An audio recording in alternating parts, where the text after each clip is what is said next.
They cheaper? Yeah, it's cheaper to go to Sox games. Oh yeah. No,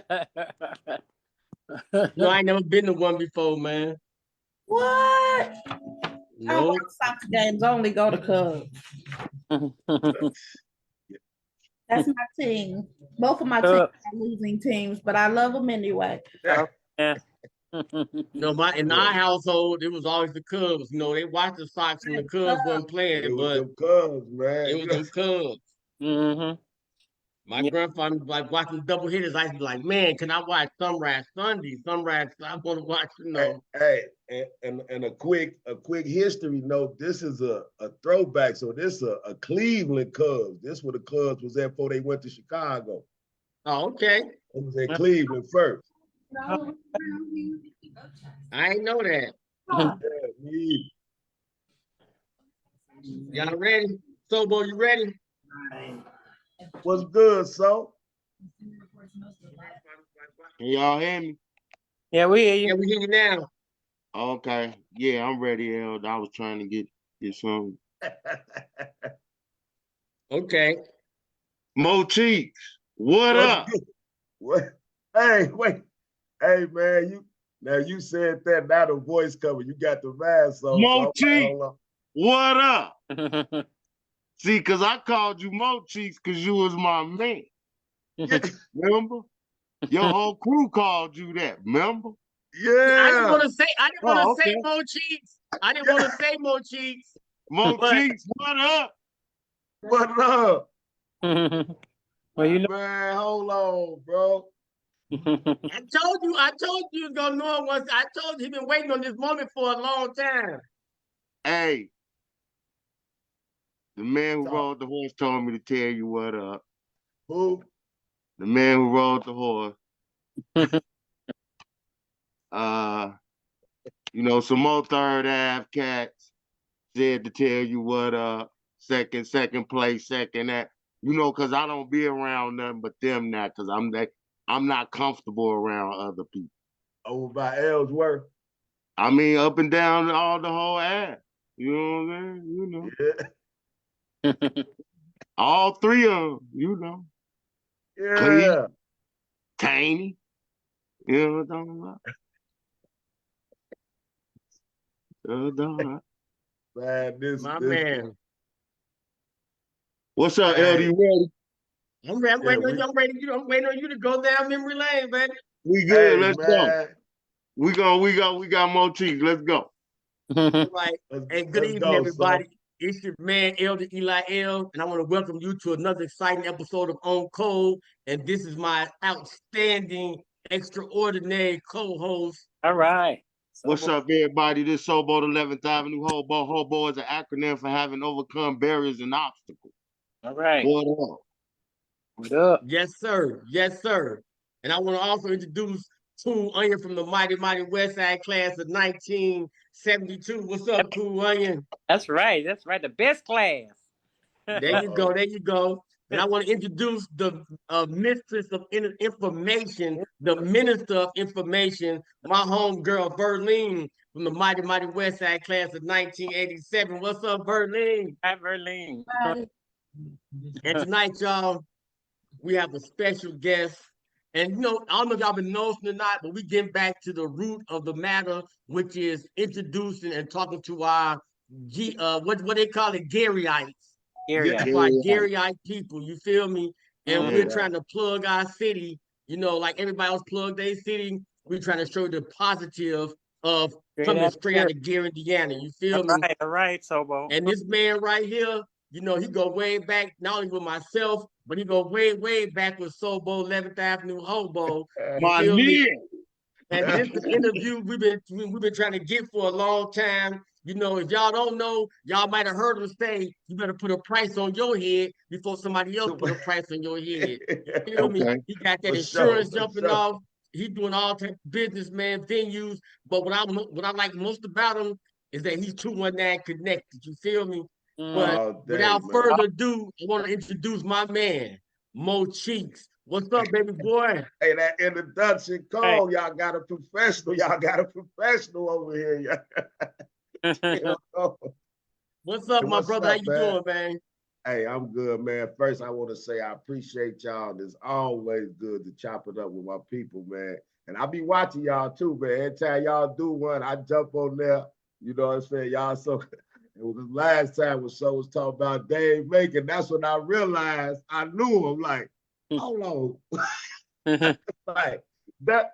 Hey, man. So nah. But y'all really be on what we need to be on. I be listening to y'all conversations, man. Y'all be having some real talk. So you know what I'm saying? Well, we appreciate you, brother. Like Thank you, man. We appreciate you a lot, man. That means a lot coming from somebody who's been doing this for a while, man. And you got you got everything on point, and that's an honor for us, for you to grace us with your presence, bro. You feel me? damn, chill. You know what I'm I'm gonna saying? have to pay you for that. I'm And gonna have to pay you for that. hey, T. Yo, And we got these West Side people surrounded tonight. Uh-oh. yeah. Oh, boy. Hey, y'all see them horses galloping up around y'all. Hey, You guess there? what? They all up on they all up on Facebook too. And we got them surrounded tonight. They can't, Hey, they hey. can't do no cougar, though. They can't do no Hey, horse. well, West Side and Horse, man, they always had a love-hate relationship. You know what I'm saying? And we had to No, use right? y'all football field. We had to use y'all football field. That's You know? right. We let y'all. And you know what? And we look forward every year, for those who live in Ivanhoe, we look forward every year for y'all horseman girls, Chili's and all them to come down through 11th Avenue, doing y'all parade from Horseman all the way to West Side. And You Yeah. know what? and we gave y'all, when y'all came past Avanhoe, I don't know how it was every other hood, but when y'all came past Avanhoe, we literally followed y'all from 11th and From 9th and Chase. 9th and Chase, all the way to y'all got to West Side. We Yeah. literally walked with y'all. Oh, I wow. feel remember, me? hey, man, I remember them So- days, bro. So I man, remember you that. know, But you know that West Side and that Horseman area, a lot of people don't know that's really like extended family because all us went to Tolles. exactly. So And that's what Tolles Vanessa went back said down now. to Grant Street on 2nd Avenue. Right. Yeah. And that's what Vanessa's saying now. She said, we Tolleson classmates. Yeah, exactly. What up, Vanessa? What up, Yeah. Vanessa? Her, Paulette, Tate, Duke, Ira, All right, now. Mhm. Roman. Hey, my man Galen. Hey, hey, man. It was And you know all what? love. That's something me and Sobo brought up too. A long time ago, we had brought that fact up that so many people, that Tolleson was such a melting place that Tolleson, the kids from Tolleson went to like 4 different high schools. Yeah, Roosevelt. Horseman, Roosevelt, Dub, and West Side. You Yeah. feel me? Yeah. And and for those, and the ones even went to Emerson after that. Because So Tolleson birthed a had lot that. of, They had that gifted and talented program. yeah. Tolleson birthed a lot of talented people who came out of Tolleson, man. We taught a lot of Tolleson kids schools, man. Especially now, it's what's making this city, moving the needle. You know what I'm saying? Not just in the city, but around this planet. You feel me? For sure. But man, we're here to talk about you today, man. Talk about What's you, good, baby. brother, what's man. good, man? You've been doing your thing for a minute, man. We kind of chopped it up a little bit, you know what I'm saying? But, I just want to just, go back to your earliest roots. And first of all, thank you for your service. I appreciate you, my Hey, brother. right back at you. But Man, hey, salute, man. I can't even front. Back in the day, when I found out you was in the Marines, I'm like, chill. Right. Yeah, Simple Fat, baby. Yeah, Simple Fat. And that's the thing about it, man. So many people from Gary went to the military. You know what I'm saying? And people know about Gary because of Michael Jackson and different things like that. But so many Garyites that went like to colleges and to the universities and to the military that our imprint is all around the world. I mean, everybody know about LA and all the tell places like everybody this. they know somebody from Gary. Know somebody from Gary. Yeah. You know what I'm saying? Yeah. So with you That's coming a with fact. this 219 connected, that just bring it even home even more. You know what I'm saying? It just make that pond get a little bit smaller because it's like like you said earlier, we talked, you was like, man, I'm trying to connect everybody from the Midwest to 219. You know, it's time for us to get our shine, man. You know, so Exactly. what made you want to jump into that? Well, first, man, cause you know, I used to live in Jersey. Like, you know, when I went to the service, I was in the military, went overseas, blase, came home. I came back to the crib, like, 'cause I graduated in 91, so I came back home in 94 from Germany. When I came back home, I connected with a lot of dudes from the East Coast, blase, blah. I stayed home for like 3 years. Then in 97, I moved out to New Jersey. But we used to go to Virginia Beach. My uncle there was in the Navy. You know, my Uncle Squig, his brother, they was in the Navy. We would go down there. So I moved to New Jersey, bro, in 97, and I was there for like 10 years. So when I moved back to the crib, because my mom had my older daughter, I moved back to the G before, because I'm in Minneapolis now. So before I moved up here, I moved back to the G, bro. I had so many guys still in Jersey that I was connected with. And I lived in Newark. So I saw the similarities, them being that. So I'm like, you know what? Everybody got to come through the Midwest. Cali niggas, the South niggas, everybody got to come through the Midwest. It just is what it is. And it's just like, they always respect, and it was funny, man, to see how they accept us. Because when we go out there, they knew I wasn't from the East Coast. Because if I meet a female and say, excuse me, how you doing? They'll be like, you're not from here. Because you know them, they all, what's up? They disrespectful off rip. I told them where we from, I said, hey, even our gangsters got manners. You know what I'm saying? That's just how we raised, you know what I'm saying? But yeah, it was just, man, so when I saw that, my thing is like, with all this podcast game was going on, the Midwest is really our time, man. I mean, you know, we got Gibbs. Now with the Midwest, we got Roger from What's Happening, you know what I'm saying, Mike? We got some people, which couple sing, what the dude used to sing, that went to West Side. Jesse Powell, went to work, Then we got Glenn, we got his son. You feel what I'm saying? So we starting to get our little, you know, our foot wet. You know, it's just being under that Chicago thumb. That's a whole nother thing issue right there, though. But you know, that's another part. Okay. Because I know when we were talking earlier, right? You know what? And it should have clicked to me, but I just thought it was just a national thing. But you said you started doing your thing after the George Floyd incident. You know, when they murdered George Floyd and stuff, right? Yeah. When you said that, it should have clicked that you was in Minneapolis, you know, in Minnesota. You know what I'm saying? I wasn't even thinking like that. You know what I'm saying? Because you know, my mom lived in Minnesota for a minute, and I used to go up there and visit every now and then when I first got out to service. Yeah, and a lot of, and even with that was another reason as far as the Midwest connected, because a lot of Gary people go, even when they go on the run, they go Milwaukee, Minnesota, Indianapolis, Kentucky, you know? Go to Ohio. That's as far, but Gary people's in all those places throughout the Midwest. You feel what I'm saying? I got a lot of us, as we done got older, even though we moved from the crib, a lot of us still check in back home. I was just at the crib 2 weeks ago. You know what I'm saying? Okay. Like my mom's still down there. I'm finna move up here, but we tap in with the crib, so that's what make us all Midwest connected, because no matter where we go, we all still in the Midwest, even though we're away from Gary, but we all connected to that 2 Right.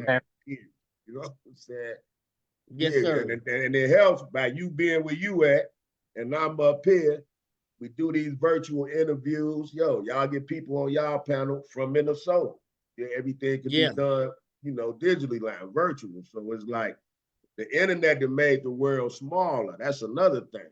You know what I'm saying? Because after the George Floyd thing, I'm gonna drop a video, but we was in the riots, man, and that was my first time being in one, even though Gary was a place that had riots. My old man talk about we was one of the chocolate cities that rioted back in the day. You know what I'm saying?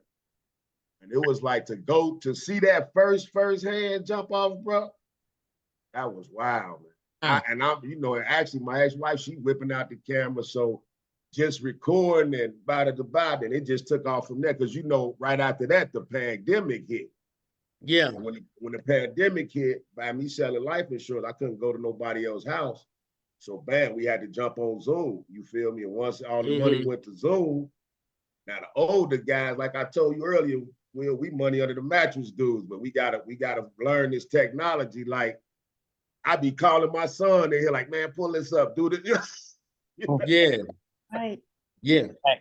I do the same thing, man. I do the same thing. Uh-huh. So now you've been in Minnesota and everything was jumping off like was jumping off the George Floyd incident, you know, because we watched it from a distance.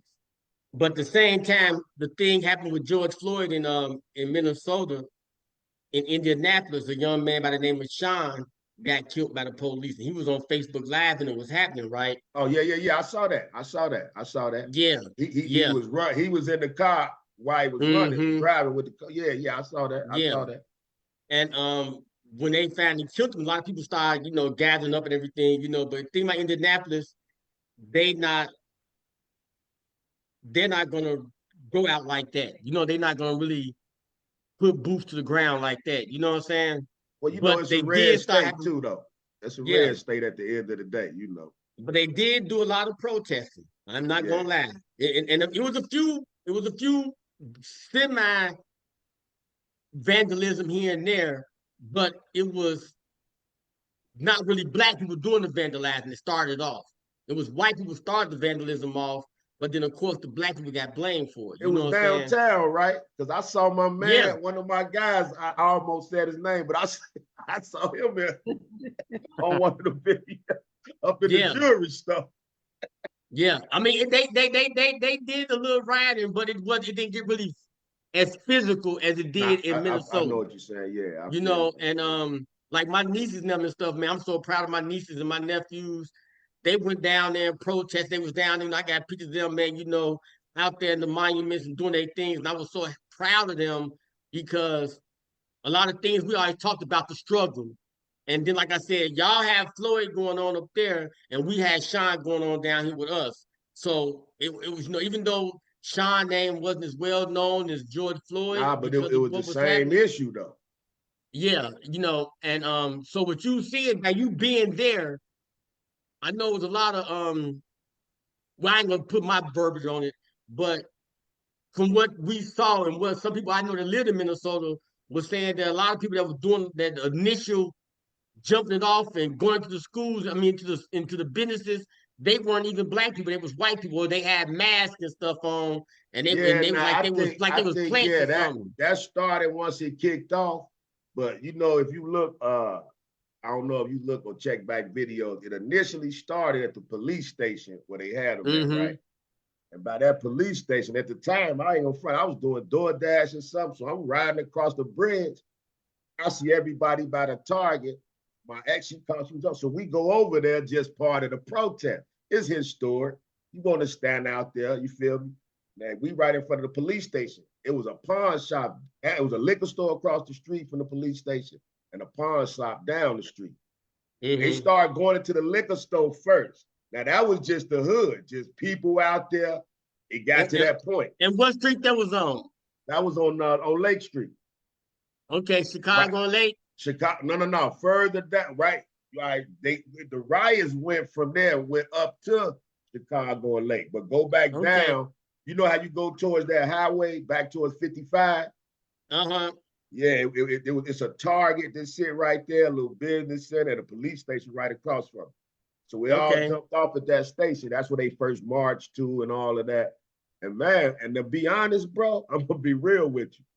It was actually some Somalians. You know them Somalians, right? The Tom Hanks movie. Yeah. The pirates, you know, they jumped it off. Okay. They jumped it off, but other people, when they went in the liquor store, they just took off from there, bro. Now, once they went in the liquor store, they was across from the Target. Now, that was the first day. I come back that night, bro. I leave. I go do some DoorDash about 12. I come back, bro. I see trucks pulling up the Target. It was off the chain. They just jumped off from there. And the footage I got some footage. I live on the north side, so you know that's like Baby Gary almost. You know what I'm saying? Yeah. That's Can I ask a question? Yeah. What's up, son? So what's our real opinion on that behavior? Because just listening to both of y'all, it was two sides of the coin. It was the side like elders, nephews, and nieces. They was waving the flag of liberty and positivity. And then the other side of the coin was destruction and vandalism and opportunity. criminal mischief. So I just want to know, while we having that discussion, what's really our stance on this? That's just, y'all can go. I'm just asking. You Yeah, can say somebody you can else? say your point. I'm gonna say something because I'm gonna say something. No, I just want to ask everybody on the panel that. Okay.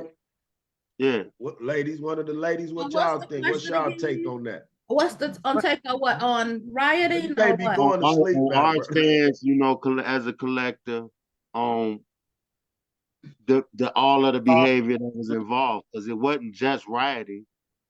Like Elder said, it was kids out there who was really waving the banner of liberty, justice, equality, Exactly. and peace. And in the midst of that, it was chaos. Yeah, and we're supposed to be examples to them, right? To the younger generation. We're No, supposed to be what I'm examples. saying is, how did that happen? You gotta think. Well, I You probably mean, gotta think too, though. Like I say, a lot of people never been in a riot. We heard about them. 60. You hear the emotion. You hear the so. At the time that jumped off, bro, you know most people go with it. Cause like I told, cause even some white people would ask, "I tear up your neighborhoods, this and that." I say, well, right. That's my point. yeah, but it's like they looking at it like if we can't get to the man, you mess up his money. It's a momentary satisfaction. Now the robbers and looters that came after that, you feel me? Because now when they start breaking in the beauty supply store, that's extra. You know?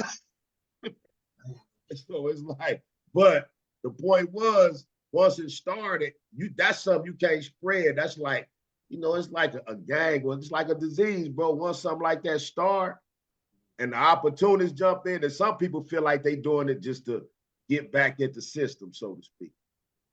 So some people was more tearing up stuff instead of stealing. Now all of them weren't stealing. Some were just straight damaging property. Like, all right, we got to get y'all some type of way. That's the mentality we got. You feel what I'm saying? I just don't think they expected it to get that. And then, but what's crazy, you got to understand, it's spread it everywhere. You feel me? You saw how it started going around the world, around the nation.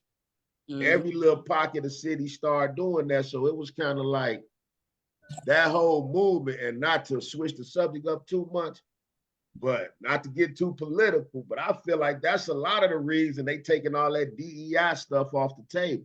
Because a lot of that DEI programs, all that came from after George Floyd. They got into systemic racism, giving us equality, blah, blah, blah. Yeah. All them plays was pushed through.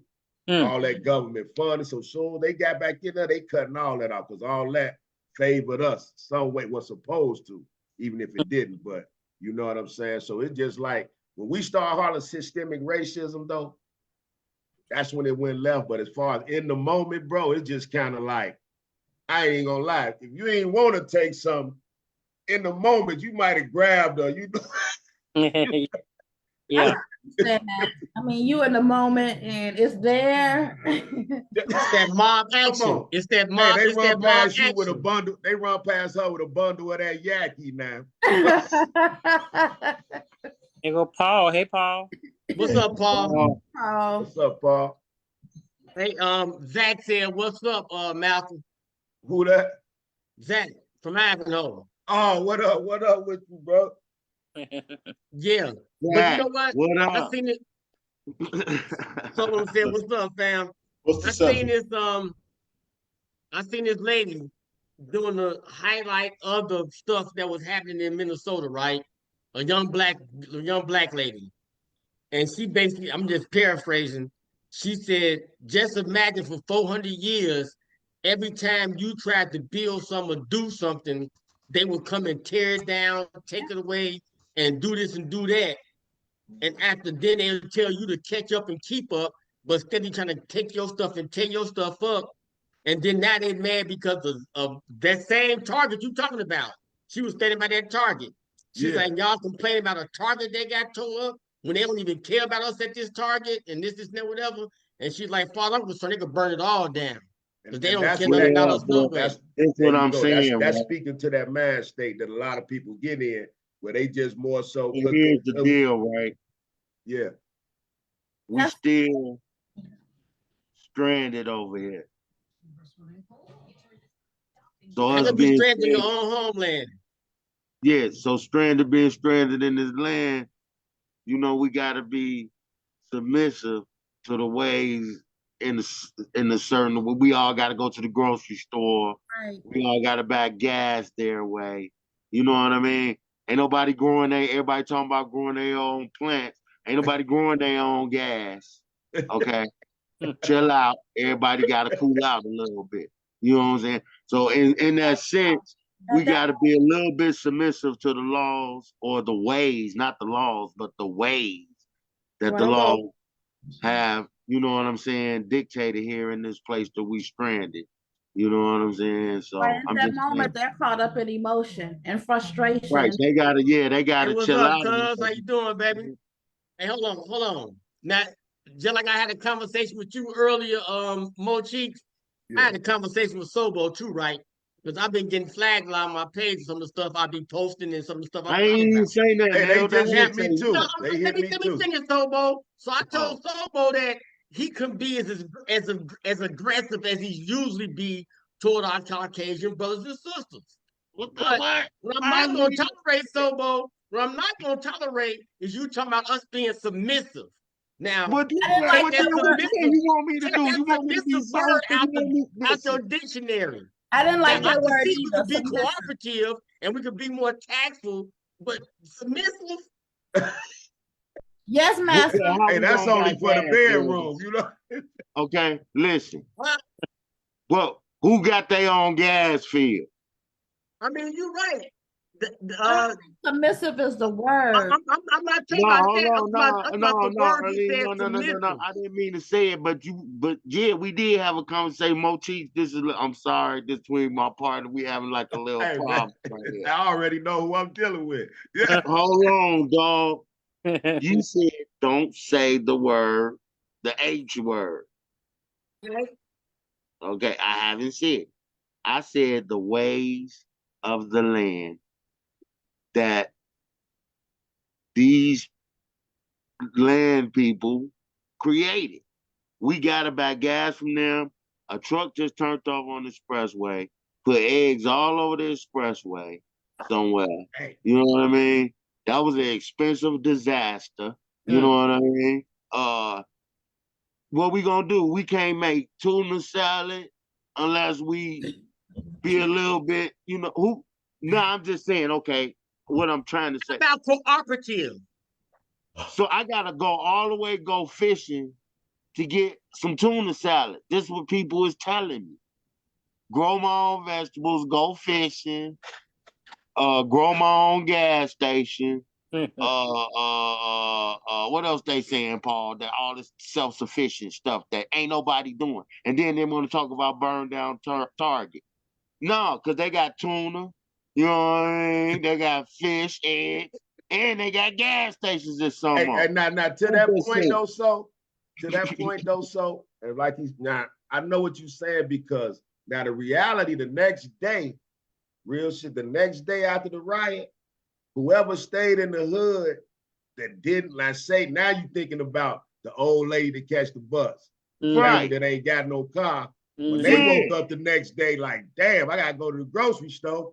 Yeah. It ran through. Ran through, can't get a job, mayonnaise. So 'Cause if you somebody couldn't get said- nothing. Now, if you had a car, you was good. You rolled But out, did what you had everybody to don't. do. That's this what I'm saying. What is our stance on that kind of behavior that never worked? It didn't work in LA when Rodney King got beat up. And all that did was repeat something that didn't work. LA didn't the hood in LA didn't prosper off of that mentality, and they know it. And if they promoting it, then they silly. It just got worse for us there. It got worse for us in Minnesota. It got worse for us in Indianapolis when we did that. Yeah. I mean, let me tell you what was Mo Cheeks, after the riot in Indianapolis, and Yeah. Elder know I ain't lying, they elected a Russian brawl as the district congressman down there. Now, is that getting better for black people? Am I lying, Elder? Am I Nah, lying? you ain't lying. You ain't lying. Thank you. Thank you. Now, like Berlin said, I'm not with tearing my own stuff up. I get that. But sometimes you get caught in the moment, and that's why I asked about the agitators and the people that did do what they did. But see, But we go ahead, Paul. agitated, but Elder, you know what I think, Motifs? You know what I'm saying, Paul, Verlaine, Onion, you know what I think? I think we agitating our own situation by lying to ourselves about things that we need to just stop lying about right now. Some of our behavior is deplorable, and now it's starting to affect us. No, we didn't say the actions was deplorable. No.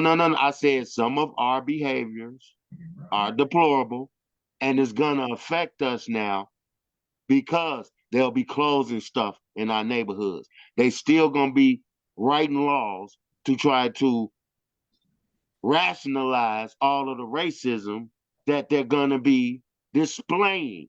They're steadily doing that. It was laws passed in Indianapolis today to racially do something derogatory against Gary people. You better believe it happened. Well, you know what? We on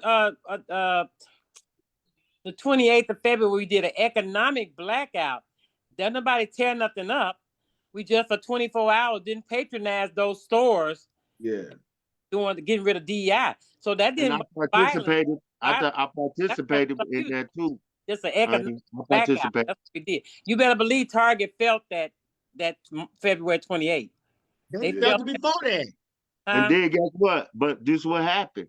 We went to Target the next day. well, I Did you did. spend double? Now, if you went and spent double, Right.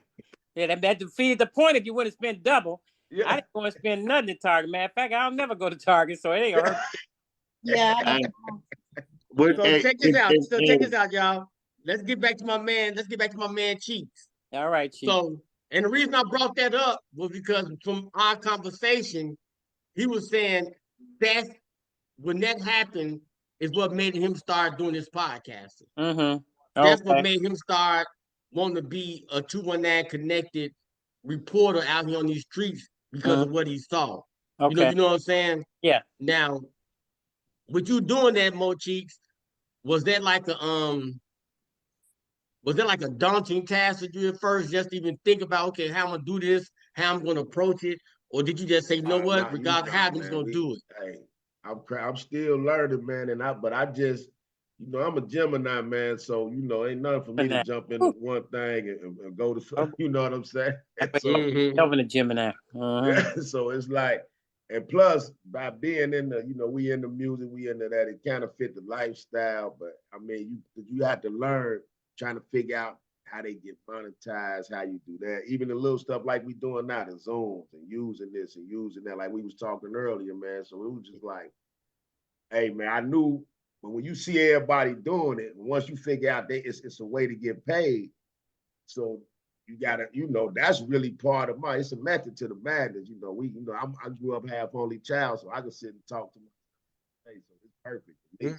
Talk to the camera, cut people off when you don't want to deal. But the fact that you got all that access to everybody at your fingertips, man, that's a powerful thing, Chill. If you got something to say. If you really got something to say, it's real talk, man. It's a powerful thing. So like even like what he's saying, like what So was saying, like with that, even with us doing that, little stuff like that made me kind of want to be like, you know what? Let me get in touch with like my brother's perspective that's back at the crib. I'm up here, blase blah. And through that internet, through that social media, that's really what it is. You got to be in that world. You feel what I'm saying? And that, want to just tap into that world, man, and see what we could do with it. And it's still, you still, I'm figuring it out, but and I really sit back and look like it's been, what that happened in 2020? Something like that. 2019. So that's been like 6 years. Mm-hmm. You feel what I'm saying? So it's like now, but now everybody kind of realizing monetization. So it's kind of bringing. So it's kind of the YouTube game and the Facebook game was a little different. You know what I Yeah. mean? So YouTube is more, everybody go there for the money, and which thing. The pandemic is when a lot of people on YouTube was hitting their numbers. We had to stay in the house, but they was already established on YouTube. A lot of the older crowd, we on Facebook. Like my kids, they on Snapchat. Mm-hmm. You feel me? Like a lot of the kids, TikTok, Snapchat, the middle age is all on the gram. They on Instagram. So once you start figuring it out, then you got to figure out, I was trying to figure out where to be, where I want to be, where I want, you know what I'm saying? Yeah. So that whole thing, right? So really just that journey, man, that's what, and they keep you, if you really dive into it, it's keep you busy, man, and keep you with something positive, you know what I'm saying? So I figure if we could spread this, however we got to spread it, bro, you know, that if I reach 1 or 2 or 3, I done did me, you know what I'm saying? Then I look at it too as if something happened to me, because I sell life insurance, I look at everything like that. If I die, my kids miss me or want to hear something or want to say something, just put on one of my old videos. I live forever. This is the way to live forever right here. You know what I'm saying? I like that. I like that perspective, man. Yeah, Yeah. you gonna live forever. You notice when somebody leave, Facebook page still running. Mm-hmm. They've been gone 5 years. I got a couple of my family still. My grandma, I was on her page the other day just looking at some stuff. You see what I'm saying? Yeah, my mom, I'm always saying happy heavenly birthday because I guess the family can't remove that person's name. I don't think. Well, you have to go. That's a go way ahead. to do it, but yeah, a lot of people don't do it. You Yeah, got happy heavenly birthday. Yeah, that's what I be saying to everybody. Yeah. And we talk about that with like life insurance. When you get a will, we tell people in the will, they call it your digital asset. You want to check all that stuff, your passwords, your emails, and you want to leave what they call it, a digital executor. Somebody that's over all your stuff where if something happened, they can go in there, shut your stuff down, get your information that you know. Right. They saying for everybody to do that, but I sure ain't done it yet. And for me, and I sell it, ain't did it. I don't know if you could. Well, I don't know. I wouldn't do no good to put it in the phone if your family member can get access to your phone after you pay. I don't know. No, they got a little something like that. You write it down, put it up, write all your passwords down to somebody that you trust. You can go into the app on Facebook and actually authorize somebody to be your representative once you pass on. On Facebook. Set that up now. Yeah, you for the Facebook page, but I'm talking about as far as he's saying passwords to everything. Okay. Oh. Hey, good point. Hey, but I got a quick question for y'all. What made y'all wanna okay, when when I watch y'all pod, because y'all come in different angles, but y'all for us bows. What made y'all wanna come together, you know what I'm saying, how y'all came with the panel? What did y'all decide, okay, I'm gonna pick Bert, I'm gonna go with so, or it was just organically, everybody just kind of, it came together like that? Because I really like how y'all do it. What made y'all do that? I always wanted to know that. Willie made me. Well, I haven't missed out no week because he insists no matter what I'm doing, I'll be busy. But I said I gotta get on here because I want my nephew to be saying nothing. I enjoy it. I enjoy it. We needed what we're trying to do is me and Sobo, when we came up with that deal back in like 2014, because me and Sobo, we've been kicking it for a minute, right?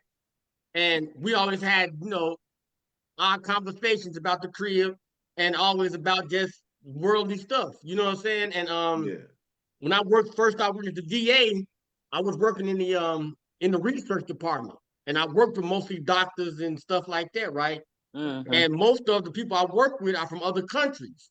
So when they would talk about their country, then I talked to them about something about their country that the average American didn't know. They would be intrigued. You know what I'm saying? Then one of them was like, this girl, she Black and Filipino, named Amethyst. She was like, Willie, you gotta get a podcast. I'm looking like, man, nobody gonna hear me talk. You know what I'm saying? And then at that time, my man Zach was doing this thing already with Sin City Radio. So I used to watch What him up, and listen to Zach? him. You know, Man, and so what- I'm sitting back like, man, nobody gonna listen to me, you know. So as the years progressed, then Sobo, you know, we used to talk like every day, you know what I'm saying, Yeah. until he moved back home. But we used to talk every day about stuff, right? So I just said, you know what? I'm gonna do this podcast. So I was telling my sister Venetia, like, hey, I'm thinking about doing a podcast. So she's like, well, make sure you get it right. You know, you gotta do this. You know, she not Venetia, you know, she yeah, a Virgo. you know her. It gotta look good. You know. Exactly. You know, exactly. So Got a lot of money. we was watching, I was watching the Oscars. And when Will Smith smacked old boy, just like you with George Floyd, it was that aha moment. Yeah. And when Will Smith smacked Chris Rock, as soon as I saw him walk up, I knew this was gonna be on. So I took my phone out and started recording. Yeah. So once I recorded, called Sobo, like, we're gonna do a podcast tomorrow. I said this Monday, we try to figure out a date. I said, you know what? Everybody be on, you know, people be out partying on Fridays. And you know, then everybody always got these certain days. Let's just pick Monday, fam. I said, so I went to Sobo like, hey man, you want to get on this podcast with me? And my niece, not Shanice, I said, okay, it'll be me from my age group, no Sobo a few years younger than me. And then my niece, not Shanice, my soul, man. I'm like, we could be the three-head anchors to get these different generations, but let's reach out to some more people. Okay, I see the So concept. that's when I put on my class group chat, you know what I'm saying? And Verlene, my man Paul, and Stormy Norman and Melissa. and Dusty and Melissa, they the ones that answered the call. T. And my man Zach and my auntie. So you What know, up, they was T? like, they the ones that was initial who? He said T. Yeah, and T. They answered the initial call. So we're like, okay, y'all gonna be the panel and we're gonna be who we are. Then Sobo was like, man, you sure you wanna do it today, man? I'm like, let's go, fam. He said, well, I know he I want wanted people to to take talk me his shit. serious. He said, I want people to take me serious because they think they recognize me. They ain't gonna take me serious. So he put the mask on. I respect that. And then he started calling himself, he called himself Sobo. Now hold on, Elder. Huh? Hold on. See, Sobo was an accident because I didn't go to West Side and I can't spell. Uh-oh. But before I knew it, I put those letters in, trying to spell something else, and Elder had me panicking. He kept calling me, get on, get on, get on. So I ended up putting Sobo in there at first. And he called me back like, this you, Sobo? I said, yeah. And that's, and my boys, me and my man Zach. so it took us like generation. a month to come up with why Sobo made sense, even though it was an accident. Okay. And that's how we got, and Elder came up with the acronym, having overcome barriers and obstacles. Hobo. Okay. You know what I'm saying? And No, you came up with Sobo, 11th Avenue Hobo. Hey, Chief. And I said, we gotta you make that hobo work. You just like everybody else in this podcast, can't none of us say we ain't never walked on 11th Avenue, and that's why the 11th Avenue. Man, I lived on 11th and Wilson. That's what I was telling Chill. I used to stay in the projects running over there. That's how I got cool with everybody from Ivo. I used to live on 11th and Wilson, right across from St. Timothy Church right there, the red church. The red church still there, yeah. My mama sending me up the alley to the gas station to get them Winston cigarettes. Hey, no matter where, Chief, you know, if you been on 11, you know. You know what I mean? You know where we from. You know what I mean? You can't be where we from and ain't been on 11th Avenue. Me and Elder was in. That's my second home. Now, I grew up on 7th Avenue. We was in a restaurant in Indianapolis. I ain't gonna say the name. Me and Elder. And his brother who co-owned the restaurant said, I'm from Gary. Me and Elder, we done order some chicken. We like, oh, all right, cool. It's cool. You own this restaurant. You forget. Then we got to kind of doing our little investigation. Well, where from Gary you at? When the brother told Elder and me he had never been on 11th Avenue, I think we both wanted to get a chicken back. You remember this, Elder? Yeah, I think, yeah. And we was like, you ain't never been where? And Yeah. I had to tell him. I said, man, I don't really think you from Gary, man. I If don't, you I ain't don't care never what been there, neighborhood you I'm was sorry. from. You done You know, rolled down 11. you're not. Go You, down 11th Avenue. never been on 11th Avenue. Like, you not Because you went the from. west side. That was the road to west side. It Right, didn't even matter. The Streets. 11th right on Avenue down ran to on the the east parking lot. side too. It ran on the east side too. It ran Right. all the way west there. East is like if you ain't even you could be an east side. If you from the valley, you done been on 11th Avenue. Yeah. You know what I mean? Yeah. If you from Virginia, you from the color doors, that's 19th Avenue. All So how day. you ain't been down the street on 11th? It don't make sense. So that's what 11th Avenue pretty much. Plus I'm from 11th too. We ain't gonna get into that, but you know. 11th and what?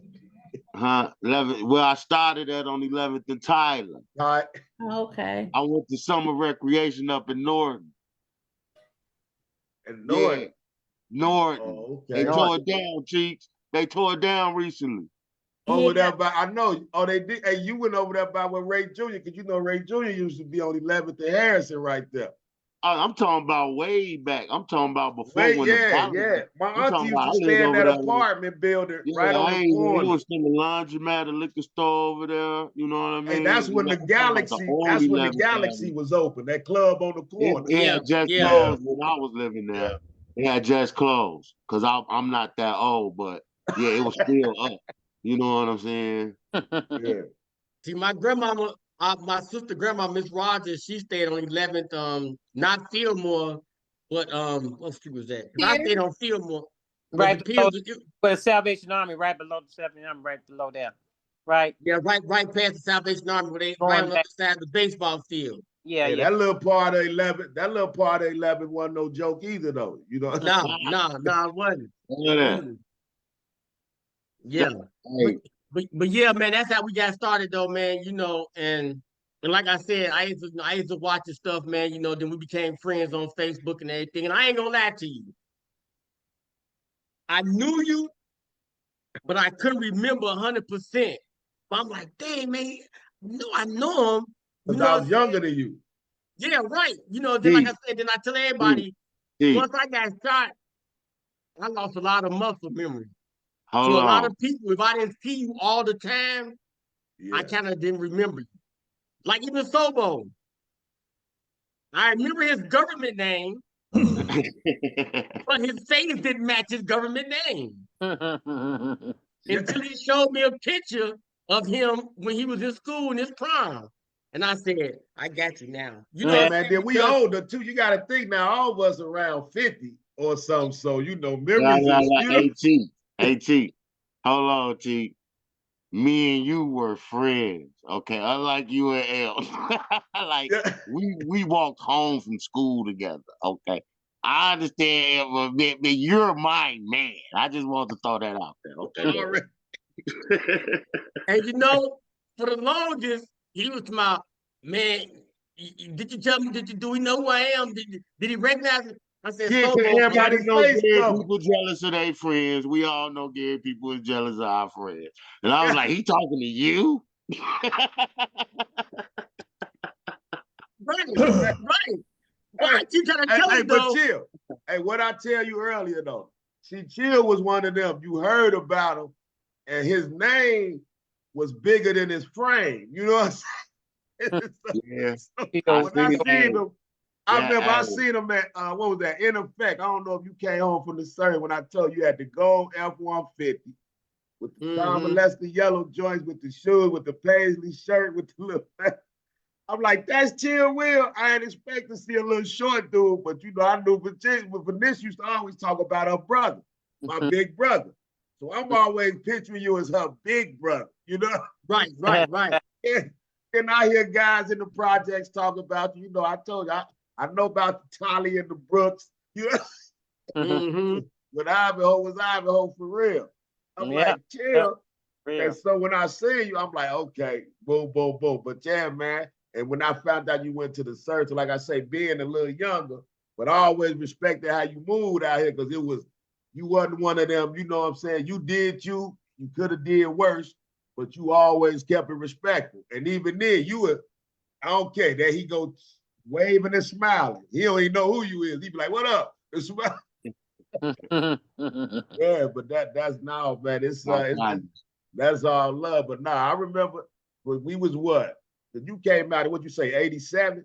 87. Yeah. See, and we came out in 91, so we was basically y'all shorties, man. We would, and you know what? They bullied us too, Chiefs. I'm just speaking from my experience, you know. They bullet you Well, around. They if y'all know generation, Sobo, hey, if you think Sobo got a mouth now, Sobo had a mouth back then. Mouth. I felt like I was being overbullied. That from Third Avenue, from Ivanhoe, all the way back to Concord, had to tell all y'all whole generation didn't do nothing but try to ride down on. This is just my experience with y'all. You know what I mean? But it's like, You know what though, man? What's that? Was all said and done, Gary, and for me, I'm just gonna keep it. I might be biased, but the West Side of Gary produced, because it was a different, it was a different struggle. The East Side was the foundation of Gary. We understand that. The East Side and the 25th Hey, was I the used to say you foundation of can't Gary. trust nothing on the other side of Broadway. Now I used to tell them that. Yeah, I mean, right. It was We just the don't say West that Side of on here, Gary. Pete. We No, don't my say baby that. mama was off Virginia Street, so you know. What's We up? trust What's up, them Kenny? now. What's up? Bobby. What's up, Briscoe? How you doing, baby? Yeah, man. And we trust them now too. You know what I'm but saying? Mo We're trying to Cheeks, unify the house. You know what I mean? Exactly. We all Because one. we Because the do, world, and with the, and even with the all, podcast, I'm starting to see a lot of people from the crib trying to do their little cash, trying to do their little stuff. You feel what I'm saying? And there's a few more that it's a lot of us in this space now. And y'all been running for what? I know it's been like 2 years, 3 years. Not 3, going on 4 years. And see, at first I didn't even know y'all was running that long. Yeah. Mm-hmm. It was like you said, man. It was an organic build. I had to get people to call me up because I was literally taking my phone and videotaping the Zoom call. You feel me? And going on Facebook Live like that. I remember that. And then my man, then my cousin, Pastor Reese, he called me and was like, "Hey, cuz, let me show you how to do this." And then he showed me how to work the Zoom better. You know what I'm saying? Then if I was able to start, sending it to Facebook and different things like that, we still got some kinks we got to work out and everything. But then, like you said, there's a lot of people in the crib in our space. And for the most part, everybody that ran across then gave us valuable information. You understand what I'm saying? To help everybody grow because like Sobo said, his whole thing was we first got started, I ain't gonna lie. Even though I'm an elder, I was kind of wanted to be ratchet a little bit. But Sobo was like, no, going man, for straight views. Yeah, exactly. And it was gonna be. But see, God always put people in my path to save me from myself. I'm gonna keep it a bill. You feel me? And Sobo was like, "No, fam. Let's show the positive side of Gary. Exactly. Let's show, the world that Gary. The world don't know this side of Gary. I didn't know about the bad side. Exactly. So that was our whole mission from the word go. I wrote a little manifesto, whatever and stuff. A little thing I wrote down. And that's how we start rolling, man. So that's how we, and a lot of times it's taking a while, but people starting to peep it and they liking the format. But a lot of people, when they was coming on the show at first, they was wanting to see the garbage. But they was seeing we was only talking about, when you talk about the world and the politics and stuff, sometimes it do get heated. Sometimes it do, we might go at each other. Some of the podcasts, we might argue back and forth. But it's in the spirit of getting out what needs to be said about what's making us better from each other too. Yeah. Right. Oh, yeah. Hey, Mo Cheeks. Elder had me writing episodes like with a pen and paper. I had a notepad in the beginning. I don't be doing all of that. Wow. You know what I mean? I was sitting up having to write stuff down, and then I started writing down stuff I was saying because I didn't know how to speak correctly on this camera. Hey, I me didn't know how too, to bro. control it. Me too, So bro. I started to write stuff, and I was like, oh, okay. It makes sense if I write it down. Now I done got to writing it down in my head, which that Yeah. helps also too. Hey now. So we did a lot of like we kept it. The mission was Gary, Indiana. It's enough cripping and blood and Brooklyn, East Coast gang banging and down south. It's enough of that. Everybody else doing it. They don't need us to do it too. Hmm. You know what I mean? Because even So when you talk, that Gary and Nap dynamic that they putting on well, Facebook I now. mean, with me See what I'm saying? personally, I mean, Mochis, I'm gonna tell you the truth. I ain't trying to be funny, but I'm not from Indianapolis at all. Not at all, huh? Elder know that. I ain't gonna get into it, but that's just not me. I'm about how we learn, how Gary Community School System, corporation taught us during our era that we had to do Black History reports. You know, I know everybody from Spalding to Vore to Bailey to, they all knew who Harriet Tubman was. They all know who Charles Drew was because that was the criterion of the people who we were bred under.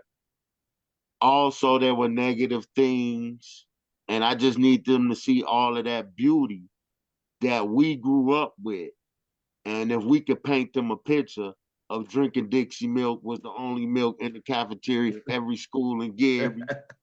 Hey, they say pressure make diamonds, man. You walked in the corner store, a bag of Peerless potato chips said 12 cents on it. No, you ain't never finna get none of that, You man. know what I'm saying though, but Yeah, I know what you're saying, I though. don't want that to ever leave, even though physically it's gone. And if we all rally around that, we can But we stave gotta off. change with now. What we gotta do, like I was No, telling Will because too, we when you gotta look at the change with the time, though. right, but see what I'm talking about as far as our city, and Oh, this is what I say, because I'm here with it like you and Elder and Paul and everybody done, with a different perspective. I'm not living in the past. I'm rejoicing about my past. yeah. While in the future, looking at it in the future, we have a very grave problem here. Oh, It's being snatched from under us, Chief. You hear me? man. What I'm saying is Real that talk. it's really bad that people who are not from here are coming to buy these properties from here, and they painting the bricks in historical houses in Glen Park, painting the brick when they Just like rehab. Detroit, kind of like how they doing in Detroit. Gary Right. kind I of. don't know. I ain't trying to be funny, but I ain't from Detroit. I only care that they paint bricks on Ellsworth, on Grand Street. You know, on Van Buren. I'm sorry, that might be selfish in me. Nah, you gotta water they say your grass grow where you water it at. You feel what I'm saying?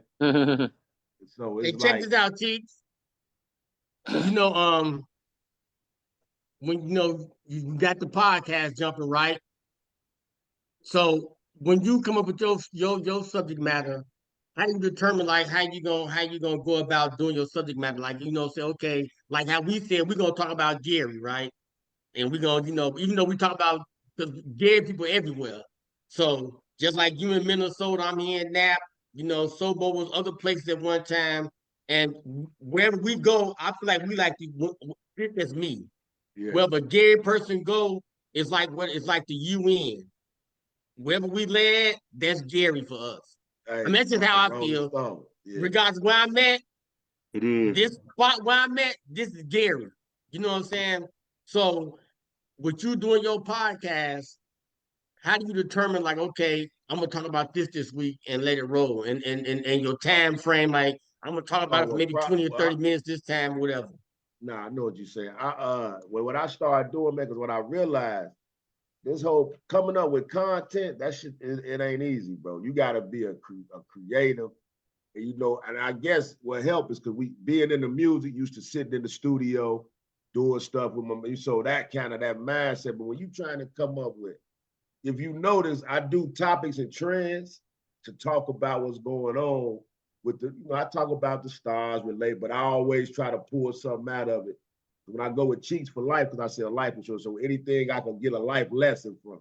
If I'm talking about 50 and Meech, I'm entertaining. Like I said, I like to educate and entertain. I'm entertaining you with the 50 and Meech part, but I'm educating you with. They talk about real cases, dudes we know that's been snitched, not snitched, throwing a jacket on somebody or get somebody, dudes we deal with and went through a lot of this and don't know the laws. And that happened in the day. Oh man, he did this, he said this. So coming from the hood, anything from the hood that I could pull from to get a message out, I go that route. And then too, now on the business side, I try to do something to stay in the algorithm. That's this whole game. Learning how to stay in that. Because it's like this, Chill. Like you said, you want to be ratchet. And it's funny you said that because when I first started, I want to talk about life insurance, positive stuff, stock market, trying to make money. Man, I would put out the positive videos. I get like 5 views. Let me put out some, something crazy. I got, a couple hundred views, 2,000, 3,000. I talk about whack 100 and somebody arguing, that get 1,000 views. You feel what I'm saying? So I started looking at, that's just had the way, and it's almost kind of like that's why what Charleston White went, when he tried to be positive at one point, but he got all extra now to get your attention. But something we all know he go too far with something, but it's little stuff like that. I kind of pick my poison through what's going on. But if you gonna do this, you gotta learn how to stay in the algorithm, because you want to be seen. You don't want it, you know what I'm saying? And if you want to turn it into some topics and trends, what they say, when you find your niche, you get in this game. I tried to figure out, all right, what's my niche? Am I coming from financial? Am I coming from motivational? Am I coming business? And you see what I'm saying? So me, myself, because I'm into music, I'm into certain things, but then at the same time, you don't want to be all over the place either. Yeah. And my man, he's like, man, what's the name of you? Because I call it, my pod is The Transition. That's the name of my podcast. It's on 219 TV. That's the brand. Midwest Connected Media is more so the network that everything falls on. You feel what I'm saying? So you got to look at yourself as a TV station. Look at yourself like BET. They show a little bit of this at certain times. Even when you drop videos, bro, I have to be like, if I'm gonna talk about certain stuff, you gotta drop the video early. Because if you drop them at a certain time, people ain't gonna see it. You feel what I'm saying? Little stuff like that, learning your algorithm time. So I just try to talk about something I know gonna stay in the algorithm, but at the same time, I can touch on a point that's relatable to where I'm coming from, because you gotta kind of like my man Cino, like I say, he more business related. What's happening? We got my man Mo Cheeks. What's up? In the house tonight, we interviewing him. Sorry, Cheeks, I ain't mean to What's up, Norm? That's one of the panel. This my man Stormy Norman. He also a West Side affiliate class of 1987. Me and him go back. We going back to Chase School. We going back to Chase School kindergarten.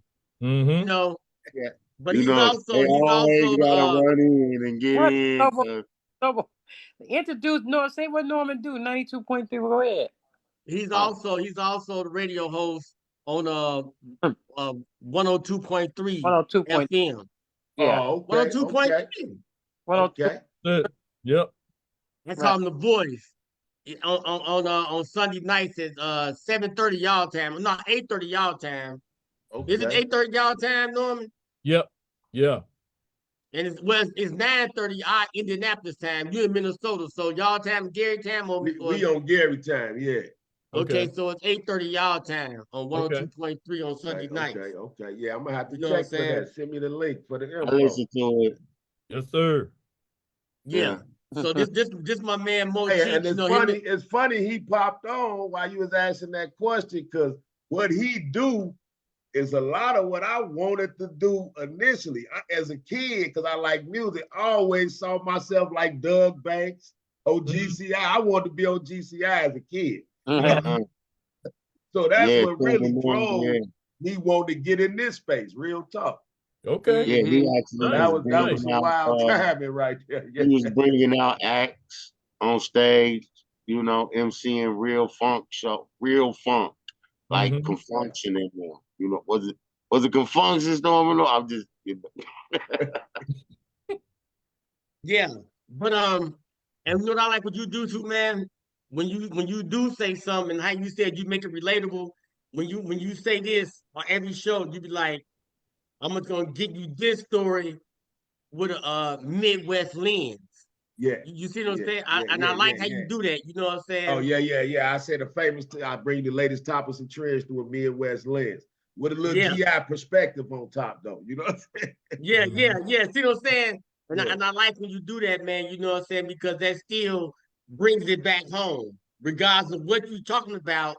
It still brings it back from how your perspective, from a Gary Indiana perspective, how you see it, because I and how your realize we people, see it different, and you know from the service, just from going and being in the military, you already know. We see stuff different. We go other places, man. Gary dudes, we just move different, man. We look at things different. What's crazy, I ain't never met nobody that met a Gary person and didn't like him though.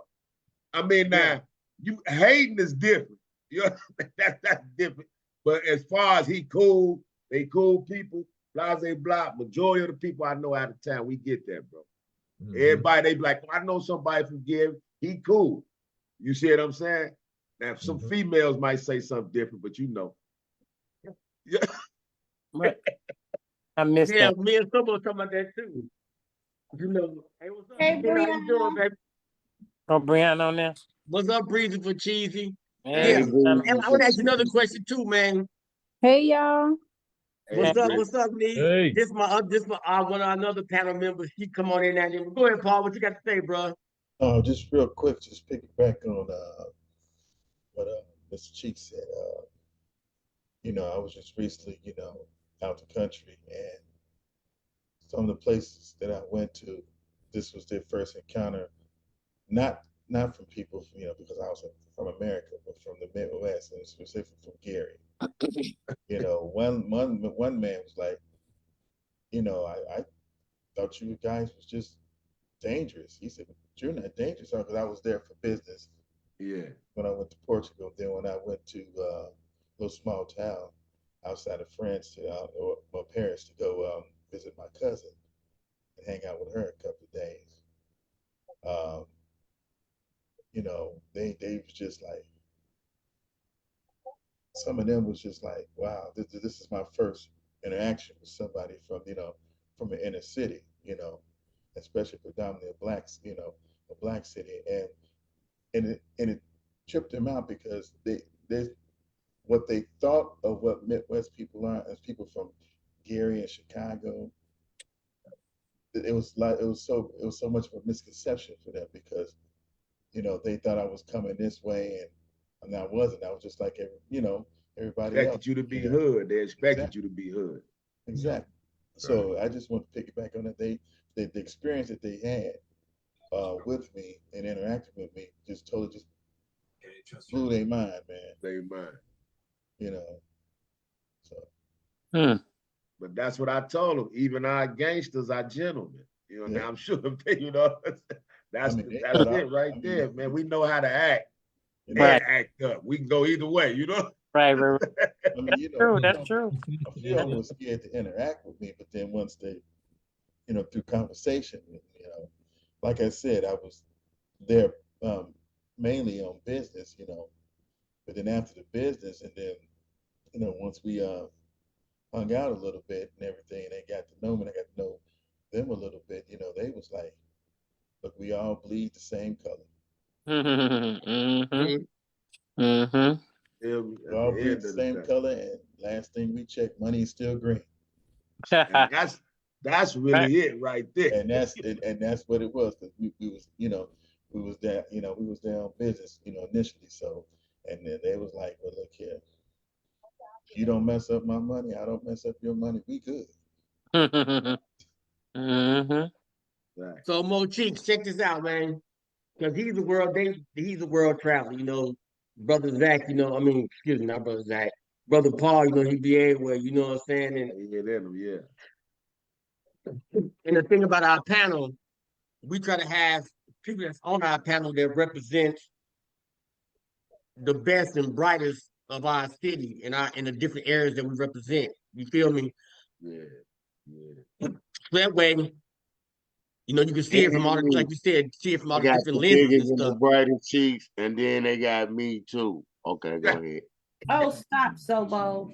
And see and that's what I like about him because you know he's very intelligent, but Yeah. he try to hide it behind that mask. You know There what you I'm talking go. about? We already know. So he intelligent. That's right. But with your doing it the way you was doing it, have you had any like pushback on, you know, people, you know, just come like, man, what you talking about? You don't know what you talking about, or something Yeah, like hey, that. look, man, you know what's funny, man? And I've been, because people, you know, I have people always tell me, like, damn, quit tagging me with videos. Mhm.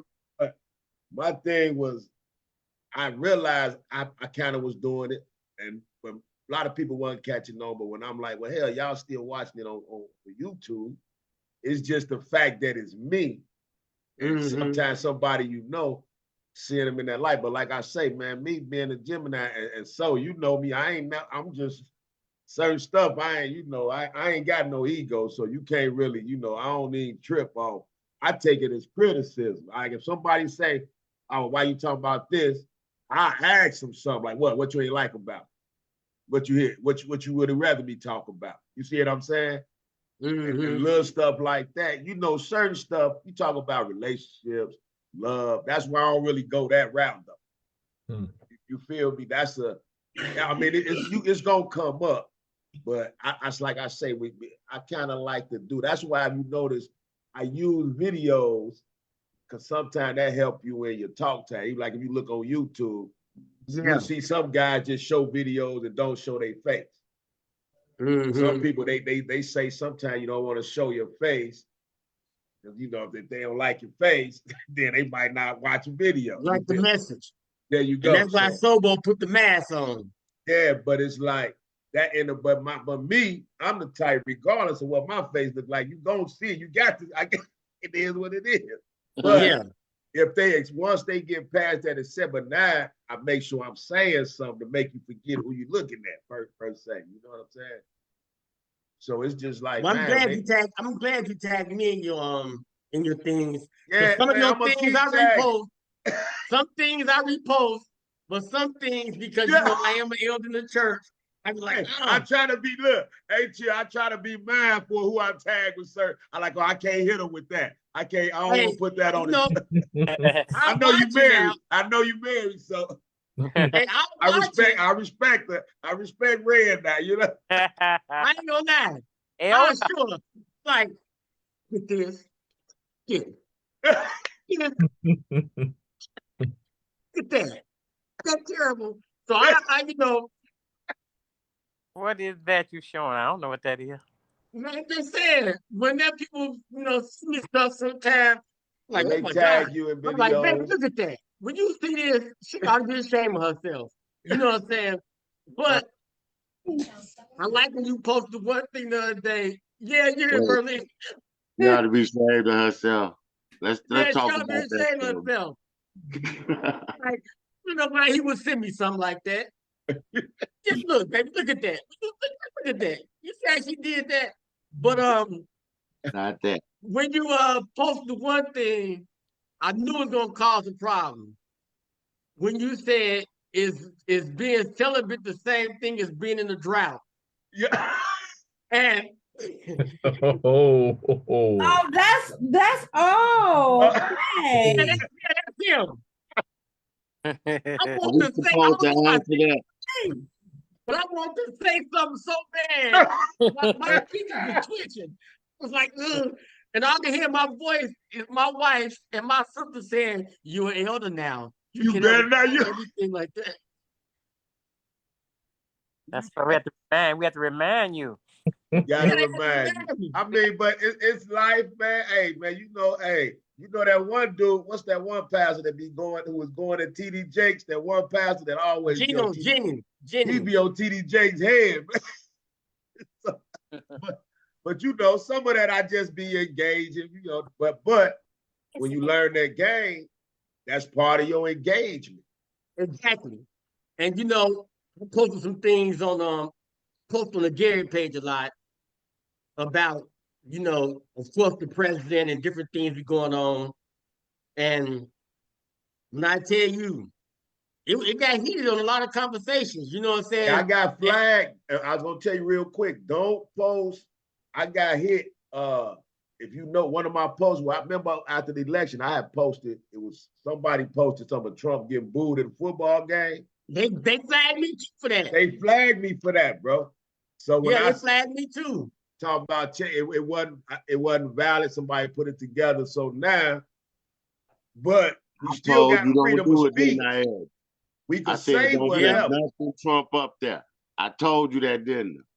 Yeah, you told And me. they got No, me 'cause too. see, So I don't do Facebook. You know what I'm saying? I'm from the old school. We ain't yeah. let dudes walk on the block with cameras. So all of this is just foreign to me. So I Hey, told you, but to that point, so the world we getting into, you gotta pick that camera up, man. We got but see, even the they older. picking I up was that I was camera trying to tell like my that. old man, my father ain't even got an email. I'm like, Daddy, you gotta at least get an email. But check it out. Some of the people who picking the camera up is doing messed up stuff like that, For sure. messing up people's lives with it. You know what I'm For saying? sure. Because they got a masterization of digital editing that everybody don't got. It look real to me if it's on his phone. That's how it You got know what I me. mean? But it's a So learning lesson too, though. right. Everything you So see, you know what I mean? So I said, man, I said to Eld, I said to prevent everything, act like Trump your favorite president. Didn't I tell you that, Eld? Yeah, hey, you told me but that. not to this though. I did a video talk about his first 100 days. Remember, I don't know if you saw it, but I dropped a video about the Mexicans when they was getting deported. Yeah. Now that video, they still let it run. Because I got those clips off of the actual news. Yeah. See what I'm saying? So be it negative or positive, you can say whatever, because now that's freedom of speech. Your amendment protects you to say whatever, but long as it's true. Like you could say, Trump supposed to give us stimmies, he ain't give them to us. He this and that. That's your personal opinion. They can't ding you for that. But you can't say stimmies coming Monday. You see what I'm saying? Mm-hmm. Now they could, that's the lie. So you can say what you want. You just gotta make sure it's true and it ain't nothing that nothing made up. But that sharing shit, yeah, they you gotta ding make you sure like it's a mug. validated. Yeah, that's it. Have to Because make he validated. and did, because there's two different things. Now the stock market, if you not Facebook stock is up to 7. It's down to 6 something now. Mark Zuckerberg, $6? no, 600 something a share. Oh, okay. One share of Facebook, it hit 7 something. I watched it in the past 2 years go from $300 to where it's at now. There's certain ways you could play it. We'll get into that another time. But my point is, what Trump did is, what's my man, Mark Zuckerberg. You remember when he took Trump off of Facebook? Right. Yeah. And Trump started his own situation, right? Mm-hmm. Now you fast forward, now he done won. And remember at the inauguration, now you saw Mark Zuckerberg was there now he that nerd trying to get in with the cool dude. Mm-hmm. Trump played him like this. Trump said it was some bill or something, because now a lot of these companies want that government funding. With all this shit Elon doing, they try to see how they gonna give that money up. And if you cool with them, some might go your company way if y'all align with what we doing. Let's say that, allegedly. Allegedly. Yeah. Mm-hmm. We're gonna throw that word in there. Allegedly. Yeah.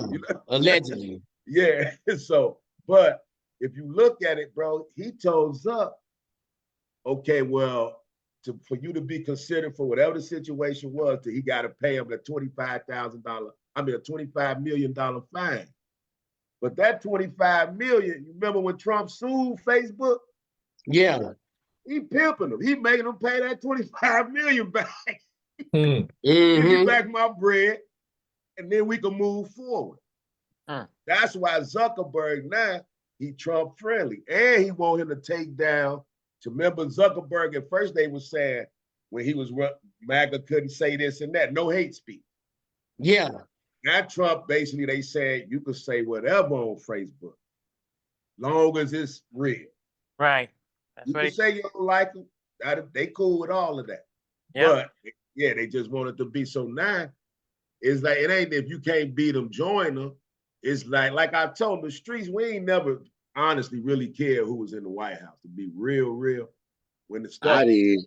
I'm saying when it trickled down, I'm saying it from the perspective of because I was out there, I wasn't always selling life insurance. So, we was out there for a long time running with a lot of guys that couldn't vote. You like Reagan being the president? I'm just saying. When I was in the third week, when Reagan won, I remember that I was at Vore. Reagan opened the floodgate. Yeah, but I'm saying we was at Vore though. So I was like 5th, 6th grade after Carter. So that didn't really we wasn't voting. Oh, it did, because he opened it So up. I was in the sixth grade when Reagan won. Yeah, we was in all elementary school. No, listen. What I'm saying is what Reagan did. Oh, now from that perspective, the street, that was when New York had their little era. That was right before the crack era. Right. And during the crack era. You know what I'm saying? So it was like, we never really cared who was in there as long as the streets moved. It was what it was. You know what I'm saying? And a lot of us that come from that, that's a lot of reason too why I do the pod, because a lot of us that's from that cloth, man, that why I call my show The Transition. We all older. My kids, I got 6 kids. My oldest daughter, she 34. She live down in that. She just turned 34. I got 21. My son just came in. He's 16. I got a set of twins, 11. So it's like, even with the technology, we got to learn how to, this technology so we could deal with our kids through the technology. You got to grab your kid phone and go through the search engine and see what they was last looking at. You see what I'm saying?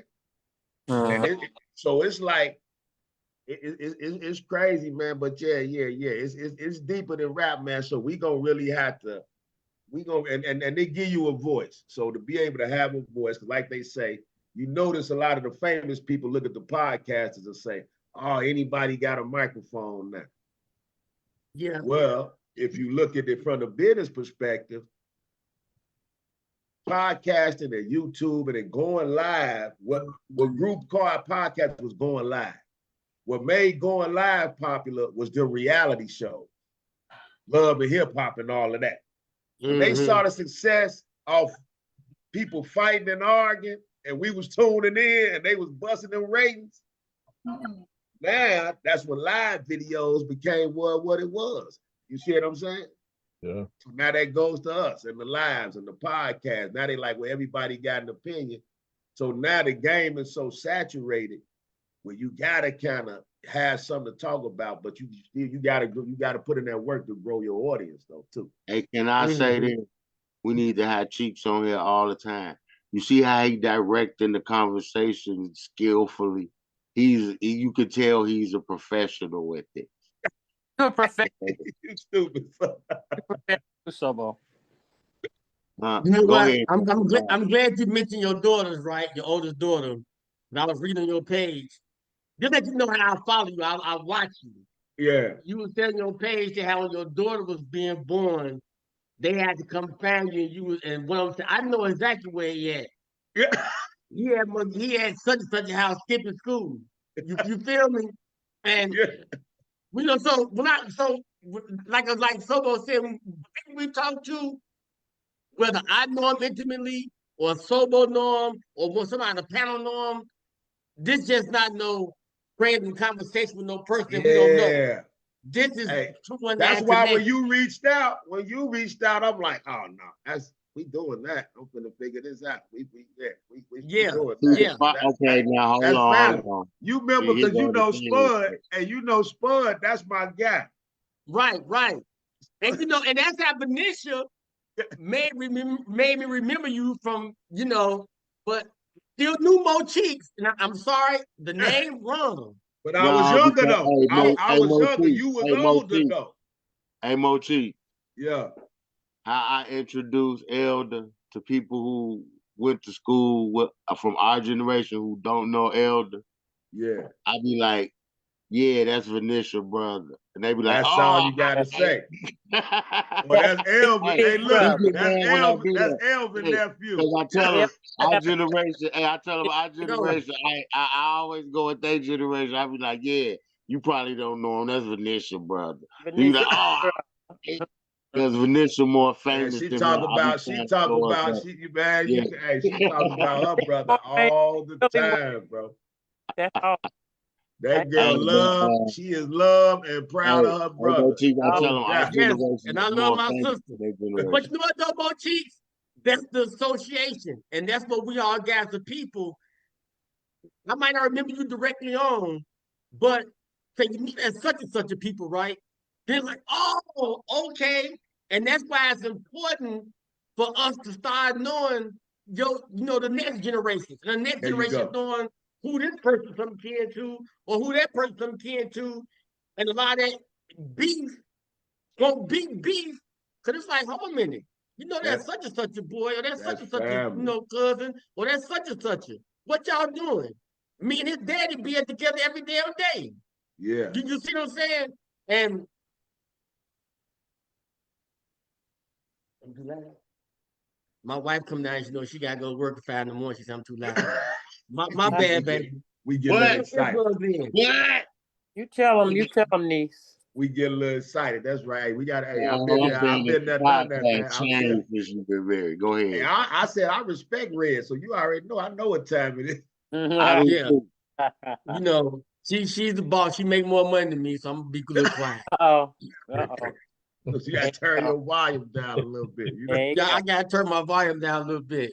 That's You know right. that, but yeah, but that's the beautiful thing though, man. Like I said about how everything jump off, how everybody connected. That's why you be saying the 219 connected. I was like, I like that. I like how he's saying that. You know what I'm saying? Because You your know. generation, like I don't know, like Squeezy and Drake now. Yeah, he know Hmm. Squeeze, he know That's Red, he my know uncle. all of them. You feel He what I'm went to saying? college with all of them. So yeah, And so they it's all like, coming on the podcast because they be like, chill, man. And I be like, yeah, well, what, you know what I'm saying? They ain't seen them in years. yeah. You know all of them. Dave. And we exactly. And we was Hey, like I said, that Tolliston, that West Side and you Fifth know y'all Avenue, whole even though neighborhood. West Side and Fifth Avenue beef, You but know, between Terrytown, HT, because my cousin Duke used to live, they lived in HT. I mess with Dave now. Them my guys. Hmm. You know what I'm saying? So it's like, yeah, you know, well, what? I ain't trying to give up too info, but when I left from around y'all way, I moved to Hatchet. I'm a Stevenson nigga. Oh, so you know Duke and Herb all day. Who I know Duke and her, Tanya. Come on, man. That's hey, that's love. That's Duke my and her, family, who I knew bro. before Duke and her was Tanya, Yeah. So the you know, real yeah, gangster. the That's sister my gang. I'm gonna know everybody. nigga. So it's like, yeah, that You now know I what I'm didn't saying? really You only know, hood I ain't really now the Bronx, I ain't really do. I knew some not my man Dick and them. I used to mess with them over there Hmm. in the Bronx. Dick and you knew his brother. What's his brother name, man? I used to work with him. But Dick and his older brother, Leroy Jackson. The name sound familiar. Yeah, they all stayed. I think it was on 8th and Mountain over there. Hmm. Yeah, oh, you well, talking Tim, about, yeah, that's my yeah, grandmama but see, lived now there. I ain't really yet. I messed around over there a little bit, but certain hoods, but yeah, but that West Side and that Fifth Avenue, we all got a connection, bro, from that Tolliston. Because of Tolliston. Yeah, because it's real talk. But check this out. What made you get into life insurance? Oh man, shit. To be honest, chill. I had moved up here, and when I moved up here, I used to work in the dental office in the military. So when I moved up here, they wanted to make me go back to school. So I'm like, nah, I still got wife and kids. She like, so I said, you know what? Instead of going to school, when I'm in school, I went to an interview. They played it as something else because they don't want to tell you it's straight insurance. But I I went in there, man, and what made me do it was because when the dude told me, interviewer told me what it was, because I used to have a store when I lived in New Jersey. You know, I used to sell clothes. I used to have a store rent at the crib, and I was out at the both flea markets. You know what I'm saying? So I've been selling merch for years. Some of them used to call me Gucci man. I used to come from Jersey, lacing. That's another. But so it's all sales to me. Long story short, so I looked at it as sales. But when I went into the interview, I had just got the policy. My wife's at the time, her sister's husband or whatever, we got it through, he referred us. So I had the product. So when I went to the meeting about it and they got to talk about it, like selling life. So then I just started thinking, I sell stuff anyway. So first I'm like, but at the same time, it ain't like selling vacuum cleaners. I look at it from product standard when you selling something. I like, you got your wants and you got your needs. Life insurance is a need. Jordans is a want, but you need shoes. You feel me? But it don't gotta be changed. So it's like, I said, well, damn, when I look in every room I go into selling life insurance, everybody's a customer. Ain't nobody I look into eyes ain't gonna die. Yeah. Everybody's a customer. So when I figured that, you froze up, cheeks. You know what I'm saying? I said, so when I so it was just like, hey man, I just kind of took it from there. Then the fact that we kill the most, but got the least amount of life insurance. When I used to go to black people when I moved up here, like I tell people, if I'm up here from Gary selling life insurance, but the white dude told me in class, because you know they'll go out, wrinkled shirt or something. I had to go to the class. I got to switch it up, get suited or whatever the case may be. Tie like how you get on the regular. You know, you do it all day, so that ain't nothing to you. But when I go to little white dude asked me, he say, man, you go to people's house with a towel? And I say, yeah, bro. He said, well, I said, well, me as a black dude, when I go in there asking for money, I can't look like I need money and ask for money. It's just what it is. I said, but you could go in their house with a wrinkled shirt and you remind them of their little nephews, especially if you white, they white. You feel what I'm saying? So when I would go to the neighborhood, the hood, you know what people would tell me? I'm like, yo, I sell that life insurance. Most of our people, I'm straight. I'm good. I got it. And it ain't that we don't even got the money, bro. It's just we rather spend $700 a month on the Escalade. Feel me? And so it ain't that we can't afford it. People just feel like it ain't an immediate return, and it's hard for a lot of people to spend their money on something that they ain't getting a direct return for. So but they want to talk now, even now, and I get biblical on them though. Will I get in your bag? I say, well, the Bible say leave an inheritance. So if you ain't trying to, if you ain't trying to leave an inheritance, you disobeying the Bible. Here go my number. I deal with you. We holler about it next week. You know what I'm saying? But it is what it is. But we don't like it. Black people like, I didn't have black people tell me, oh, I don't want to talk about that because I don't want to jinx myself.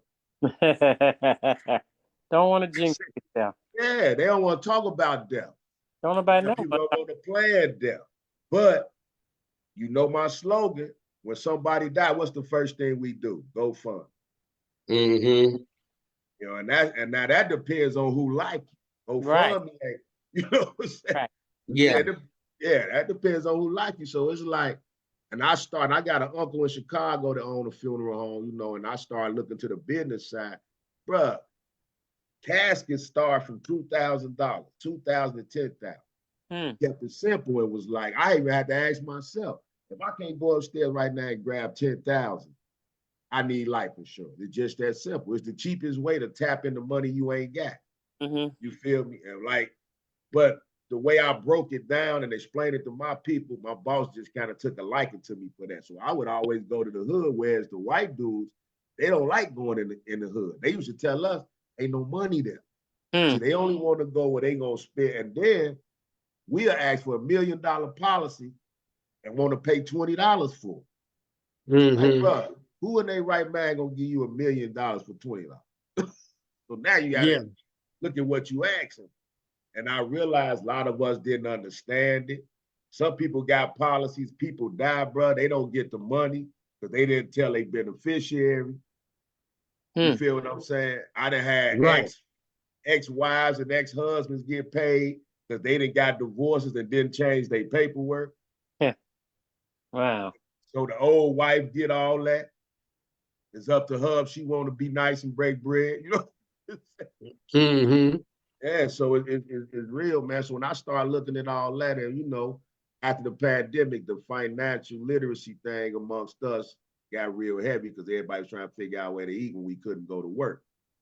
You know what I'm saying? And I also Yeah. looked at that, and I wanted to look at a career or something I could do older, like how we on Zoom. This is how I sell life insurance. Mm-hmm. I got a question for him too, talking about insurance. Yes, So ma'am. I already got life insurance, but I was trying to get some term life because I know you can get more for Yeah, less. but But see that. No, go ahead. But go but ahead. That's really I ain't really did it yet. I mean, I'm trying to figure it out. well. The thing with that is not to put your business out there, but if you're certain, I'll gonna ask you how old are you? If you know, I'm but 71. okay. Now my daddy just turned 75, right? So at 71, what you would pay for a term policy, it wouldn't be worth it per se, because Mm-hmm. they only gonna give you up to 80 years old. So you only gonna pay for 5 years. And depending on how much you're gonna get, so you can't take money off term. You got wholesale, you got whole life, you got term life. Term you can't, it don't gain cash value. You don't get no money. That's the only thing. So Mm. a little cheaper, but then it's also the amount you get. You know what I'm saying? If you want a small term policy right now, just say you got 5 years.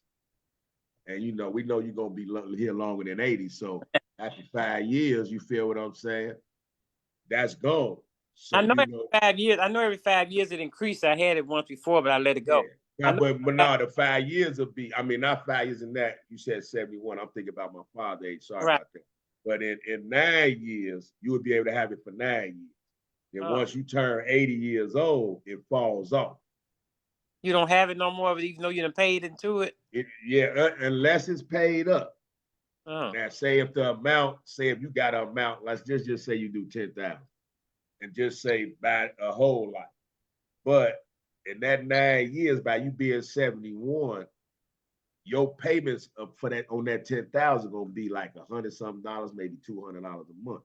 Now, the oh, only benefit to that at that late in the game is gonna accrue. You're gonna get cash value off of it. It's gonna accrue interest because you're paying $100 something a month. So that's a nice amount to build something yeah, on. yeah. So when it stop at 80, you could take that interest that it gained and you could just cash that in and just keep it. But they gonna stop paying it. You can just let the policy sit and just use it however you want to use it.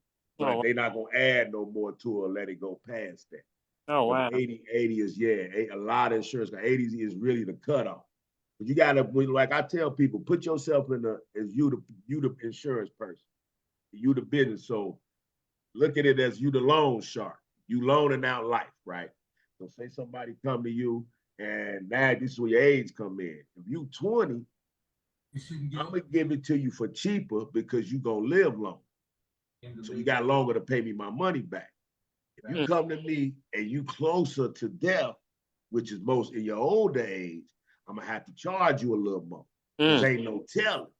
Now we get into the medical costs, especially if you got high blood pressure, diabetic, you feel me? You had some surgeries. Now, being you both could be the same age, apply for that same 10,000, but say I might smoke, had 3 surgeries, that 10,000 might cost me an extra $50 more than it's gonna cost you if you perfectly healthy. That's term life. You're talking about term life. Yeah, your term or home. Because see, a lot of time when they sell the commercial, they get those big numbers for cheap prices. Right. You got to think they quoting it from an 18-year-old perspective. Oh wow. They're not really telling you, you got to think. If you looking at the commercial, you got all ages watching the commercial. Right. So it's hard to be age specific. You Oh, know what I'm saying? So when I as a commercial, when I say, $1 million life insurance for $20 a month, I'm talking about the youngest at 18 and perfectly healthy. oh wow. That's considered an adult. Is that right? You know? Yeah. So they're not talking about somebody that's 65 and got high blood pressure. Okay. That's why every time you call them after you hear the commercial, they start taking your information, the price change. Sure do. I saw. See, the commercial ain't nothing. The look is the hook. That's all that is. So that's why the commercial just the hook. But once they start taking that info, then that's why I tell people you can't even go off of oh, well, my friend got this for this. Hey, y'all could be same age, like I say, two totally different circumstances. But now Oh, you get to the financial planner right part. about that. I'm gonna have to hit the lottery or something then. Yeah, I mean, and I tell people straight up now, I'm the type, if I just want to give somebody money, I'm gonna make it sound sweet. Be like, oh well, yeah, you good, 75. Right. You said, yeah, nah. Cause like I tell them, it ain't gonna put me in a Benz or a pole house. I done been in both. So that little what I'm getting out the per, I'd rather tell them something that's best for them and keep it 100 with them, and then they refer a friend, because that's how we keep bills. Right. You know what I'm saying? I But didn't if know. I sell you something, even I don't want nothing to happen to you and your family be pissed off at, because they still alive now. You sell a bogus policy, his Right. brother's still riding around. Yeah. So you got to make sure. Where the insurance man at? Yeah. We was paying this into it, and he died, because you got a lot of people do that. Say you be paying in a policy, or Unc had a policy, All or right. Betty had a. I learned a lot. I learned a lot from that. Yeah. I'm gonna have to hit the Mega Million or something, man. So check this out, bro. I know people now trying to go the whole life insurance policy route, right? Yeah, And I be seeing them saying the index insurance, IUL. the IUL. Yeah, the IUL. What's your take on that? Well, like I tell, it's like this, bro. An IUL is for if you ain't making a certain amount of money, because you gotta look at it like this. That's part of why, as your fiduciary, like say, I sell just straight life insurance. Now, financial advisor, they want you to get an IUL, because the IUL is an investment portion. Mhm. That's what it's like a mutual fund. So put it Yeah. like this: say if you got $100 going to a policy, they gonna put $50 to the insurance, 50 to the Stock investment portion. Mhm. Now let's just say, like right now, the stock market down, right? So say if the stock market down, that 50 you put in the investment, that's gonna be down to $20, $30. You still gonna have your 50 sitting there for the insurance policy. So if you, God forbid, you die in that moment, you only gonna get paid the pureness of the policy. The other investment portion might be down. That's all you could get. So that's the chance you take on that. So I let people know, if you know how to invest, do that on your own. Separate the two, because all you're doing is tying your policy up with an investment. That's what I do with. Yeah. That's why, if you notice right now, they preaching them and saying it more now, because they want more investment in the stock market. Mhm. So they want to tie it to the two, because the life insurance company, we're a direct child of the stock market. Like Yeah. Warren Buffett got Geico. When the pandemic hit, first thing they told us was, what stocks y'all invested into? That's the first thing they asked. We was on a nationwide, I'm with Globe Life, we was on a nationwide meeting. They asked us straight up, what stocks y'all in? You know what I'm saying? So that let me know right there. So it's like, yeah, the IUL, if you got some bread and you want to invest, you got a little something to play with, yeah, get an IUL. Because it ain't wrong, it ain't nothing wrong with it, but you got to be able to afford it, because you got to fund it. Now, if you ain't gonna be able to if you're gonna get an IUL, that's something you want to put what I call a car note in, 200 or better. Now it's beneficial. If you get an IUL, you put $40 a month into it. You see what I'm saying? Yeah. What's your point? So IUL is meant for bigger amounts of money. That's really what it is. That's why it wasn't never a big thing I ain't gonna say in the hood, but any under, as far as you make a certain amount of money, we just don't talk. That ain't our tax bracket, IUL. But now they making it our tax bracket, because they don't care if you want to put that 100 in, they put 50 into the stock. That's what the other half going. So it's an investment. And whatever company running your IUL, half of your investment is in whatever they invested in. You feel what I'm saying? So it's like, I would say, always keep your life insurance, or keep that separate. Unless you got enough to play with. And even if you got an IUL, I would still have a separate straight policy. Because you can have more than one policy. You can have many policies as you want. You know what I'm saying? You can have many policies. And that's what I like too when you were saying on your I like to call them infomercials, when you showing something happened, like you said, you always bring it back to something that's relatable to your business. And then Oh, you said put some money in your own head before somebody else do, right? yeah. And that's something, That's because you where we know, come from. You know how that right, goes. exactly. And Yeah. that's what I did when I first came off from the service. I had my military insurance and stuff, whatever, for a minute. But then that fell off because you know how it is when you first got the military, they don't tell you everything.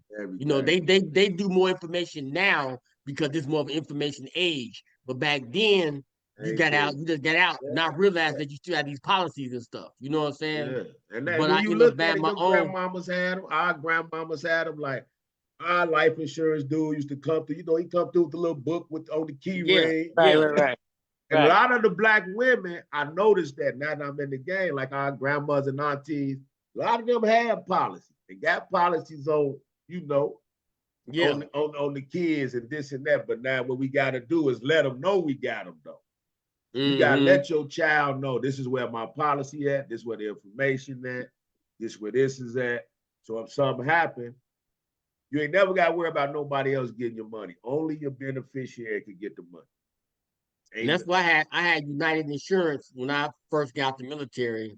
And the way I had my insurance that if I got shot or something happened to me, I would get like $250, something like that a day. Something like I got paid every day me being in the If hospital. you're in the hospital, yeah, that's what they call living. We call those living benefits. Where you Yeah. can get, I put this accidental and help. I add that to your plan. You get between $300 to $500 a day for each day you spend in the hospital, and I attach a $50,000 worth of extra insurance to that. But that's like a third policy insurance. Those are what they call riders. You get those added to your policy. So it's like Yeah. you got little stuff. But some people have just that and think they fully covered. You see what I'm saying? Mm-hmm. Right. And some of those got stipulations. That's why, and I tell people, be it me or whoever, even if they just want to know information, I let people know. You just got some questions, I'll let you know because you might have some. Like people be like, I got it through my job. Most people don't. They leave a job at some point. Right. Very Right. few of us stay out. We outlive our time at our job. And when you Mm-hmm. leave a job, now you don't got insurance. You got to pay for it on your own. Mm-hmm. And if you leave your job over 60, your price gonna be $100 or better. Mm-hmm. You see what I'm saying? Whereas if you get, that's why we tell people get it while you at the job, so that way it adjusts as your income adjusts. You know what I'm saying? You adjust it to, because everybody lifestyle different. Like I've had old ladies that didn't want to leave none to their family. I had an old Asian lady like, no, I don't mess with my family like that. She left her money to a church. You know what I'm saying? I had another sister did that. She didn't want to leave with her family. She wanted to put her church as her beneficiary. So I tell her. I know somebody that got out the military, Willie, somebody we know, and their brother passed, and he thought his brother was still covered, but he wasn't. There you go. Found that out, and that hurt. At the funeral. And that's the wrong time to find out. Right, because he just pay for a that him being a veteran, come out of the service after doing his year, his insurance was still at VA, but it wasn't. Nah, what the veterans give you is they'll cover your burial. As a vet, your burial will be covered. And they'll cover, but it got to be at a military cemetery. Mm-hmm. And that ain't nothing but a plot and a cross. Well, yeah, so I be trying to tell people, don't think because you was in the military that when you get out, like I got some nephew, he wanted me to say, well, you can go on and counsel because I'm in the military. I'm like, no, because you get out, you need to be covered. So no, I know. You got it on a debt. Well, while they in there in the military, right, they cover. They cover. So a lot of companies, private companies, they either don't let them get it or they don't have to put it on them. But like you say, you still want it, once you move forward. So hey man, my thing is, you got the service, you got to get. I see the need, and I see how a lot of us fall out with each other after the funeral. That's another thing. You know what I'm saying? I'd rather have that money. When it's time to put up or after so-and-so die, it get worse when it's time to go through the house and start getting this, getting that, who he lead is, who she lead at. We get ugly at the funerals, man. And I figure wills, like my man Corey, I do prepaid legal too, so they could set up a legal will. So setting up wills, I don't care if it's 2 pairs of shoes. Hey, I want the left one to go to this kid, the right one to go to that kid. So if you put it in paper, they can't argue about it. Mm. You know what I'm saying? You don't put it in paper, everything. So you don't got to be rich to make a will. You just want your going away to be organized. Mm. Mm-hmm. You know, I don't want y'all arguing over this. I might not have but $100 here. Right. Get it even, and I don't want no argument about it. Right. Yeah, you're So right. what would you recommend more so then? A will or a trust? No, both. Both. A will is just for your products and good. Now, trust is for your family as far as setting. It's like a business for your family. So a trust account, now what you could do is you could have the payouts of the life insurance policies go into the trust. You feel me? Mm-hmm. So what you do, all your family, everybody policy, pay to the trust. So let's just say somebody in the family passed. Out of each policy, you can leave a little bit in there or have enough to pay for the funeral and just keep that as the family's bank account. That's what they do. You know what I'm saying, brother? That's what they do. The trust becomes the family business. That's really all the trust is. That's why they can't touch the trust once you put stuff in it. Ain't nobody sue because all of us, like if all y'all got a trust, all y'all are part of that trust. So you can't die and will owe somebody some money. They can't come get it because that's all of y'all trust. All of them got to agree to it. You see what I'm saying? So legally, this ain't just will money in this trust. Now, whatever Will got in his bank account, y'all can have it. But whatever in this trust, you can't touch it because the trust is a whole bunch of people. I've been trying to talk to my family down here about, setting up a family trust or irrevocable trust. Yeah, you just spearheaded, man. Well, you because a lot of when it comes to that paperwork, man, you know how we is. Because I was bad. I'm bad with it still, but the discipline of reading that paper, once you get it set up, that's just about, okay, how much you want to put in it. Now, as a family, we can all put $100 a month in there. Mm-hmm. You feel me? It don't got to be nothing major. $100 a month, but once now it gets to the family, each one teach one. Now, as a family, your brother telling his kids, your sister telling her kids, and they growing up knowing. We got a family trust. Everybody put something in the kitty. Now, if a family member something happen, we take it from the trust. You ain't got to hit up one person for 100 or 1,000 or 2. You see what I'm saying? Mm-hmm. As a family unit, we make a decision. Yo, so and so, her rent behind. All right, we all agree, give her 500 out the trust. Yeah. Just that simple. That'd be every month. Yeah. You hear that, Brianna? Here she come again. Here she come again. You hear your uncle cutting up, Brianna? I'm gonna be kind. Can I get that? Okay. I mean, it basically goes to what you said about that inheritance. You know what I mean? That's basically what you're saying. It's an inheritance, and it's basically like, it's really like having your own business, own family business. When you really come down to it, and I really like when you said about the what you spend your money on and all of that, and I always call it prioritizing, Damn. Knowing how to prioritize properly. That's one of the issues too, because of the fact that's all it is, bro. Yeah, you know what I mean? Because been so used to spending, spending to impress, to be, if I can keep it 100, you spending to impress. That's it, man. Yeah. And at the end of the day, when you're done impressing, guess what? I mean, once it's gone, you have nothing. Yeah, you got to impress. Yeah. Right. You got the nice things. Yeah, that's fine, dandy. But what about the rainy day? What about those days? Because you're gonna have those rainy days. And look, to that point, Norm, I had a guy, like I said, I ain't always so life sure, but so they think I don't know certain things and certain things. So I tell a dude, I know he smoke. I tell my man, he like, man, I tell him something, let's say I told him like $100 a month. Man, that's too much. I said, bruh, you smoking up a life insurance. You buy 3-5 in 2 days. That's a policy right there. Cut it in half. You spending $200 a month on some smoke that's gonna kill you. So if you know you smoking and gonna kill yourself, at least cover yourself like a good vet. You know what I'm saying? That's right. You're right. You're Right. absolutely right. What's Right. 3 fine? 25, 35? I mean, allegedly, I don't know the price. I agree 1,000 because you're right. You spend more in a week. Matter of fact, in less than a week, you spend more in less than a week. Doing exactly. You do if on you your bikes. right. And I can speak from experience.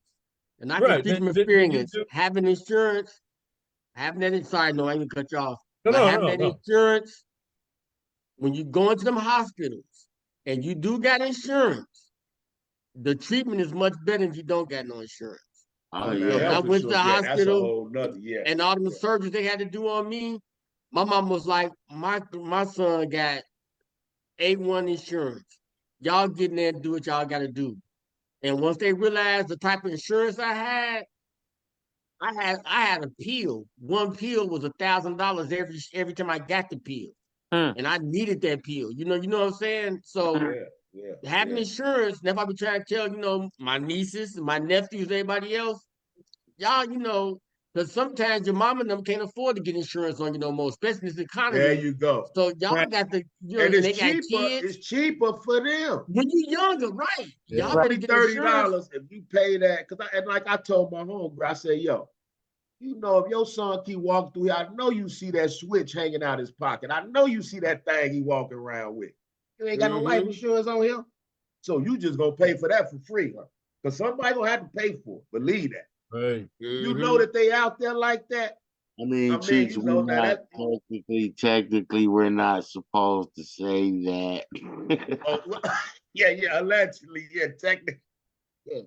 And you see, I'm still a little rough around the edges. I get a little, we get passionate. We're not supposed to say something is gonna happen to you. No, I just want to say, I experienced That's right, Brian. firsthand. I have. I got you, Bree. I have a family trust with my siblings, and then I have, my own trust with my children. Exactly. Now, when we buried my stepfather, his insurance policy almost covered everything except for maybe like the last $2,000. But instead of having to hit up everybody, come with the money, we was able to go into the family trust. And have my siblings. That's what I'm saying.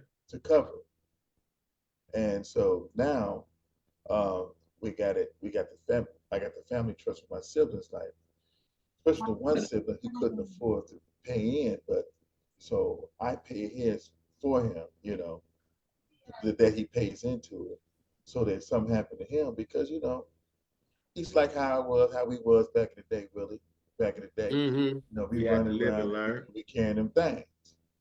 Well, I have to be. I said, look, I had to explain to since I'm the oldest, I had to explain to my other two siblings that, look here, just better be prepared. So I tell everybody that get you a trust, get you a family trust, because you will benefit from it in the long run. Instead of, because you know how it is sometimes, especially in our community, Black community, somebody died. Okay, now we got to discuss this. We got to come together because 9 times out of 10 they ain't had no insurance. So now we got to come together. See, man, that's the next question. So how we gonna put in? How we gonna put in to take care of it? Are we gonna cremate them or are we gonna bury it? And we go to cheaper come from somewhere. Well, but the only thing I'm saying about a trust, you're gonna actually have a lot of family members that say, I can't put nothing in. So I don't and they can't get nothing out. Right. No. The only that's all. That's the end of that conversation. The only people who has a say in the trust and has access to it is the people who's paying in. That's it. Okay, Paul. And their names is on the thing. That's it. Yeah, but somebody that ain't in the trust pass away, that the people that's in the trust still gonna have to come up with the money for that person anyway. That's fine. We have to. It doesn't make a difference. We still have the money, the access to pay for that. Because that's what it's. Look at. They gonna ask you anyway. You gonna take it out the trust or out your pocket? Exactly. That's when you get to funeral home. They gonna look at how you gonna pay for this. Right. Paul, check this out, Paul. So since you do have an active trust, how do your family fund y'all trust? I'm not trying to get too technical, but how do y'all fund That's a y'all good trust? question. What kind of trust that y'all got? What kind of trust y'all got? Y'all got a revocable trust or irrevocable trust or a living trust? Well, we have, well, we had a living trust because when we buried him, he was still alive, and he was paying into it also. Yeah. And then we changed it, and we changed it into irrevocable. So So it was under Pops. The initial one was under your father. yeah, it was Okay. it was under him, and we was all in it. We was all paying into it. So, but once when he passed away, it wasn't used to, having it under him, but we still wanted to trust because I'm telling you, man, having a trust, man, save your life. I'm telling you, our Anglo counterparts been doing this for centuries, for years. That's how they able to get by. And that's how they hide money too. That's right. That's how they had money. I'm talking about old money. So So check this out, Paul. But So how did y'all fund it? Did y'all fund Yeah. it through the insurance policies? Or y'all just, I mean, how did y'all fund it and how Oh, did well, it grow? we each had, like me right now, I'm funding it per month myself. But then I had some other economic streams and stuff that I was taking from that and funding it. I'm just telling you now, my sister, she her and her husband got some type of, I don't know, business or something. Well, that business is funding her portion of the trust. Yeah. Now my other brother, he's just like me, he a truck driver. He just like, look here, man, I'm just gonna give you $100, $200 a month, call You it put that. it in there. And that's how it Because rock. he don't want to. He's just simple. He just want to just be able to just is there when we need it. So if something happened to any one of us or something, if now I have life insurance and everything still, but if any event, if something comes up, an incidentals or something that my survivors need help to take care of it, they can take it out of trust. And the plus to you having life insurance, now you can allocate that life insurance to somebody specifically. Exactly. Don't even pay for the Yeah. funeral. You can just give that to your kids or Yeah, you know what I mean? that's how I got my life insurance allocated to the kids. Plus, I have a trust. I also have a secondary trust with them also. So You want another son, boy? no, brother. No, brother. Hey, so Paul, check this out. Because this is interesting. That's why I want to bring that subject up with you, Mochis. But Paul, check this out. So do y'all trust gain any kind of interest or anything like that? And if so, what do you use as a gauge to gain the interest? Do you like put into the stock market, or do you got an IUL like you was talking about earlier with the trust? What do you have besides putting physical money in there to let Well, it gain more money? I think 5 years ago we had an IUL, but we got rid of that because, like old boy said, I took some advice from someone. You want to have your life your life insurance and the other thing separate. You want to have those two things separate. So we got rid of the IRL, and now my sister handles the other stuff. So I don't know all the specifics of it. I just know whatever it is, the money is there. It's I think it's growing from last time I had a conversation I had with her. But like I said, I just want to express the importance of it because, like I said, if we didn't have that trust, not saying that we wouldn't been able to pay the amount of the money that we would have had to come out of our own pockets. Yeah. Or, so instead of coming out of our own pockets and starting a GoFundMe fund or whatever, access the trust to take it without putting no hardship on anybody. Because that's the name of the game right there, is being able to take care of that without putting no hardship on anyone. Way, and you can still live. Like I tell people. We can still live and we don't have to worry about going to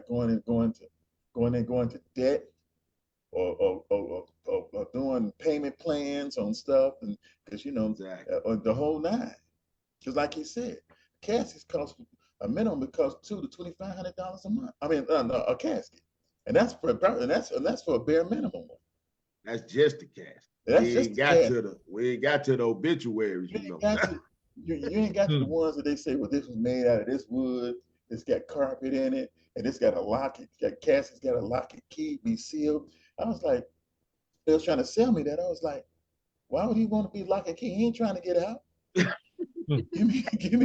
me the basic. And the man laughed at me. He was like, you said I'm serious. I said, where he going? He don't need no lock and key.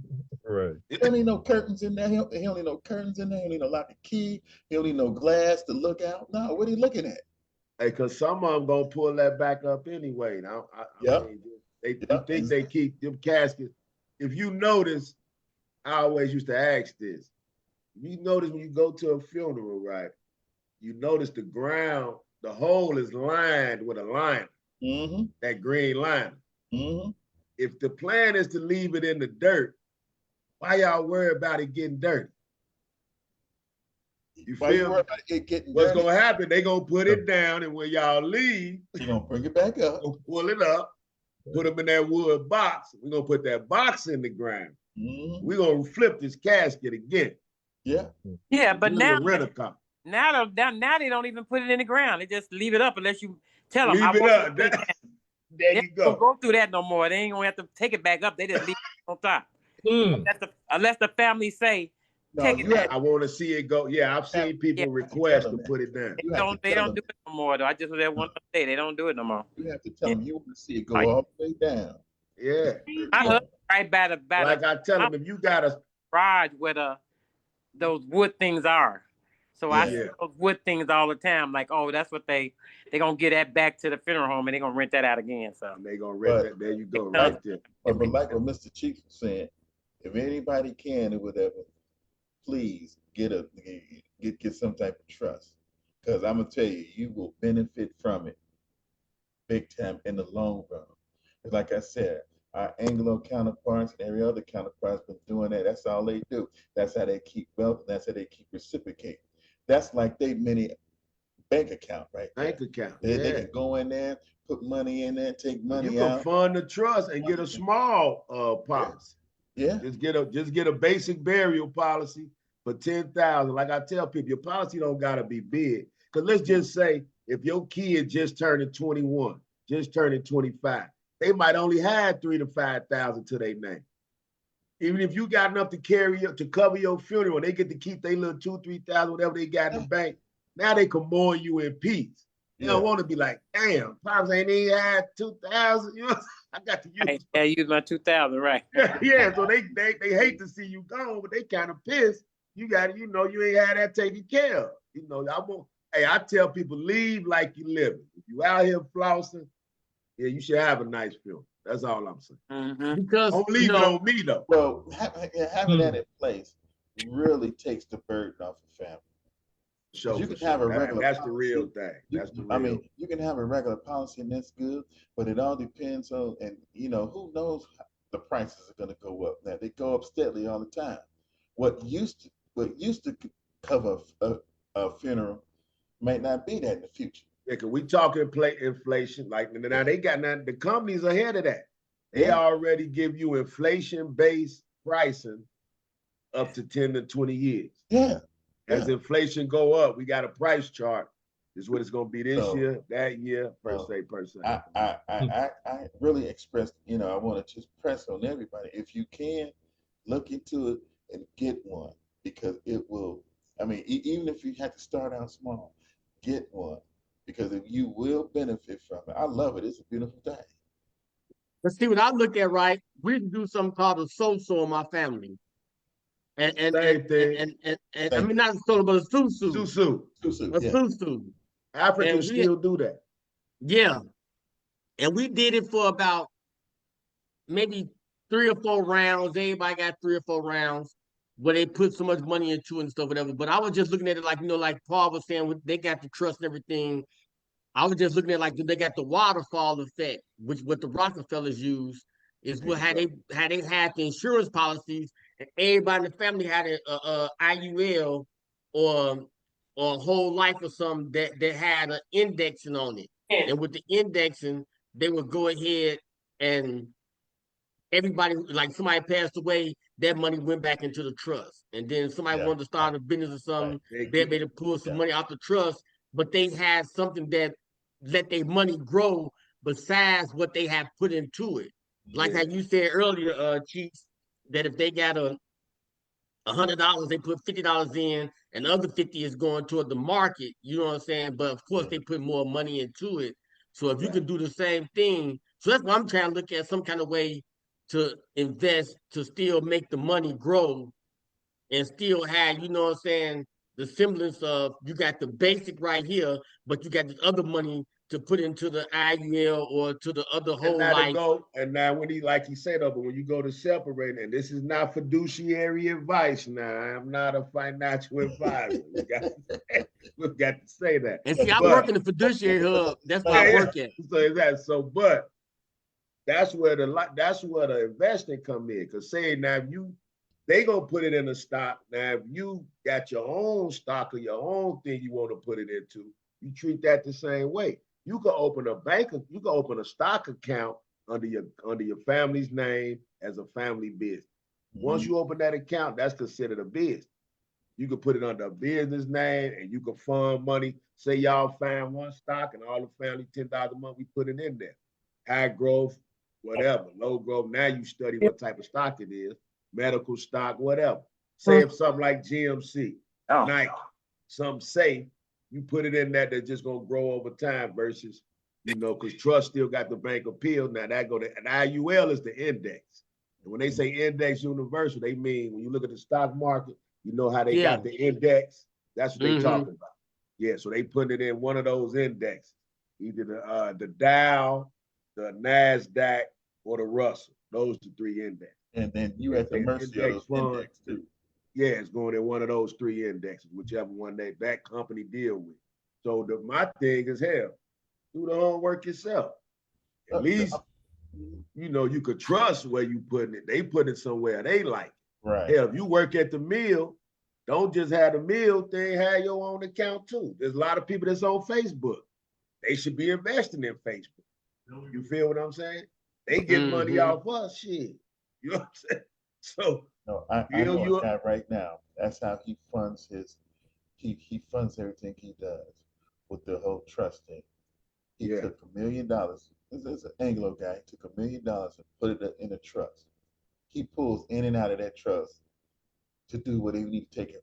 Never spend his own money, other money. That's how he does business and maneuver and stuff. Yeah, he makes money and he puts money back in there to replace it. But the point of the matter, he's using that trust solely for that, so that he won't touch any of his other money. And it boiled down to discipline, man. That's the biggest thing. We gotta have that discipline, bro. Because I know how, like I say this, and then if I miss the bill, I say, but my main thing, I talk life insurance. The last thing I could do is die without none. And they'll laugh me out my grave. You know what I'm saying? Like he is misplaced. But the discipline, but he don't have none. Yeah, but it's that discipline, man. If we could just and once you make it a habit, that's why you do a realistic goal. $50, $100. Like I tell people when they get a policy, I say make sure this is something you can afford on your worst day. You feel what I'm saying? When you get your check, because a lot of people will start off high. I'll give me this for $100-something a month.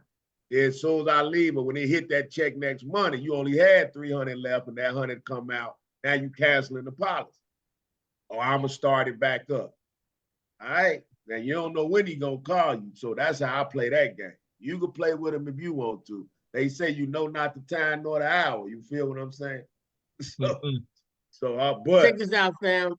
We finna have to get up out of here, right? But before we go, I want you to plug, your podcast, and I want you to plug your insurance and everything. And then I want you to send me your thing with your podcast on with your insurance information. And you also say you do the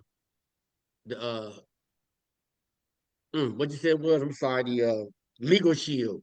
Send me all that type of stuff like that, man. You know what I'm saying? So that way I can go ahead and put that on my page too, and my other social media and everything. You feel me? Cross promote each other. Great. Good night. I gotta go. Take care, Auntie. Good night. Yeah, man. Just Mal C219 TV, man. Midwest Connected. I sell insurance I'm with Globe Life, so Globe Life, American Income. So we just took on the Lakers, And I hate to say it, we got the Dallas Cowboys, so they've been around 85 years. So if I die, it's still gonna be somebody there to handle that business. You know what I'm saying? So I'm tapped in with On Code. Whenever y'all do something, I'm on here. We family now. So y'all will just be now. I got y'all code. I'm just be popping in on it.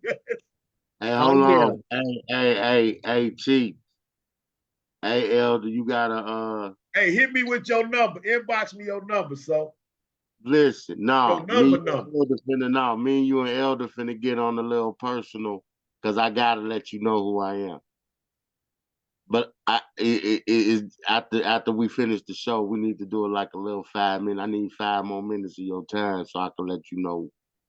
That's why I just said. Because we're friends. I already look. He just got told the mask on. You are, man. So, He said he know you is. He want to call you out. Hey, We've been family. that's why I say message me your number though. For real, for real. Okay. All right. He ain't on Facebook.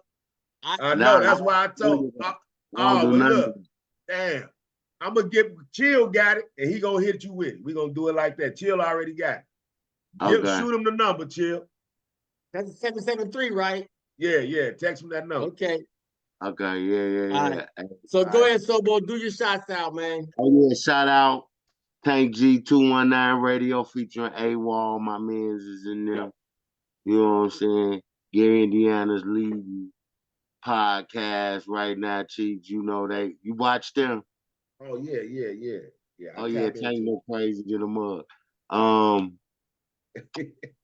Shout out my mans, all my crew, you know what I'm saying? The man who rode the horse, he told me to tell you what up, Chief. You know what I'm saying? My man, I was plumbing, my crew, keeping Sobo 11th Avenue Hobo busy. Bray, what up? Everybody, you know what I'm saying? Don, you know what I'm saying? The whole crew. Brad, what up? Shout out the hood. Cheeks made me bring up the hood. Stevenson the whole. You better. Y'all know what it is, you know what I'm saying? And shout out 3rd Avenue, second place and second Ave. My boy Cheeks. From Adams all the way back to Bridge Street. Hey, you know, man, from what they say, from 2nd to 53rd, from Broadway to County Line. I mean, from Klein to County Line. You know what I'm saying? Yeah, but we take, you know, the low end brothers, you know, Chief, they don't, you know, if you don't shout them out, particularly, it's gonna be a problem. It's a whole problem. Dark side, yes. Shout out the hood, IVH, of course, my partner, LD Eliel, for making this happen. For sure. Chief, I'm so proud to have had you on the show, man. I had to shut up tonight. I tried my best, you know what I'm saying? Let you do your thing, and it was not, you was not disappointing at all. Hey man, and shout out to County Norman, Paul, Verlaine, you know, Bree, Onion, she left. Okay. She has to log off. All right, and you know, go ahead, Elder. I want to send a shout out to, first of all, my partner in crime, Sobo, 11th Avenue Hobo, one of the coolest, most mysterious guys I know. Appreciate you, partner. Nashamita Soulmate, love you, baby. And also our award-winning panel from the Mighty West Side class of 1987. I appreciate y'all. You know, and Cool Wayne from the class of 1972. Thank y'all for joining in with us and making this a very informative podcast, and I appreciate that. Brianna, appreciate you, niece. Thank you for joining us as always.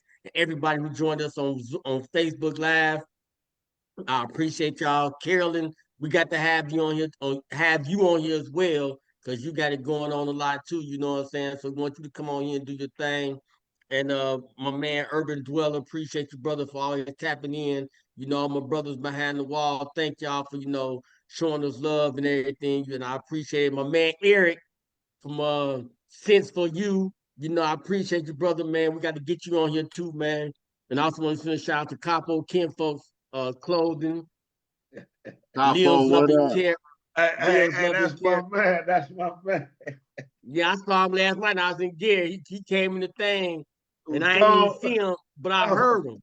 And I Well, turned you around know, like, Capo is so laid back that yes, when sir. he laid back, recliners always break on. I know that's right. And I want to send a shout out also And to it ain't Express just Act last recliners, night at the bar center. Huh? stool, you know, other chairs, all of them. He just too laid back for any seat. Most definitely, most definitely. I want to send a shout out to Unified Vision Medical Staff and Educational Service. My sister Venetia, you know, she doing her thing. She has the #1 CNA program in the state of Indiana. You know, Okay, literally the #1 program. Stay hustling. You know what I'm saying? So if y'all in the Indianapolis area, y'all come check her out, you know, and you know, she ain't gonna just help you pass the test. She gonna help you be the best CNA that you can ever be in your life. You feel me? And not only that, but she gonna show you how to take that CNA program, that CNA school, I mean that class, and turn it into a business. You feel me?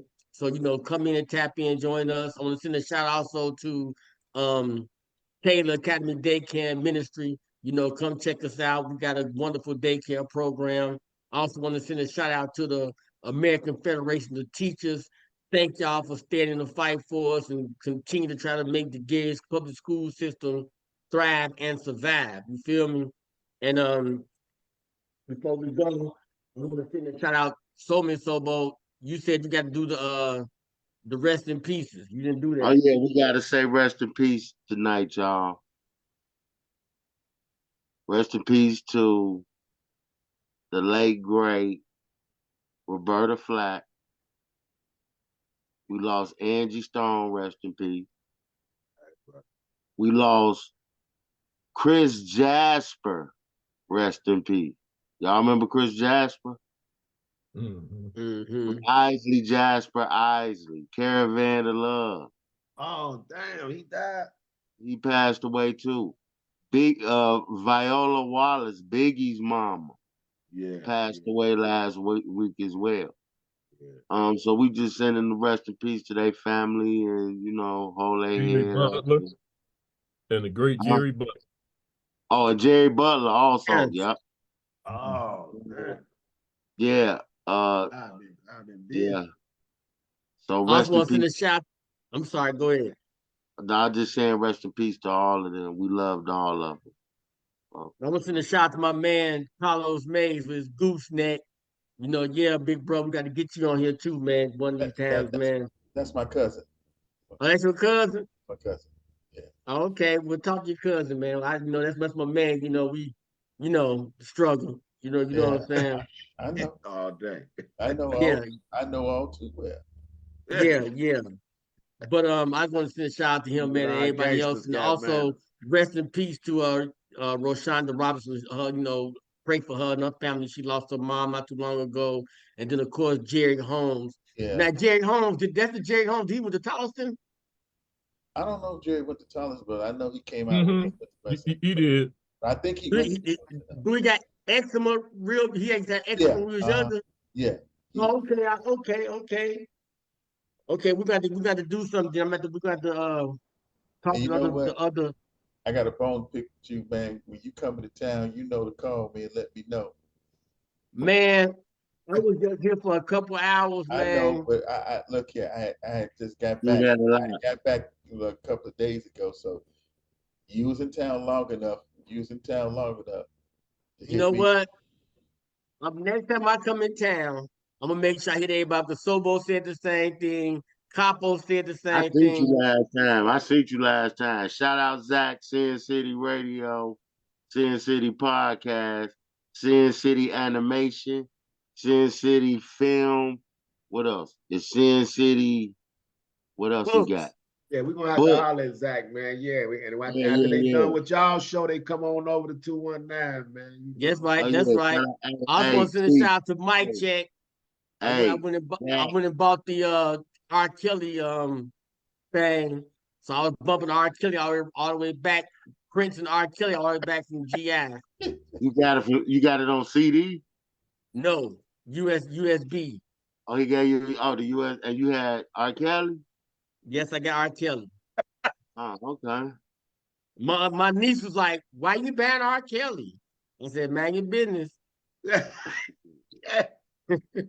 God They still working mama, on they knew what they was doing.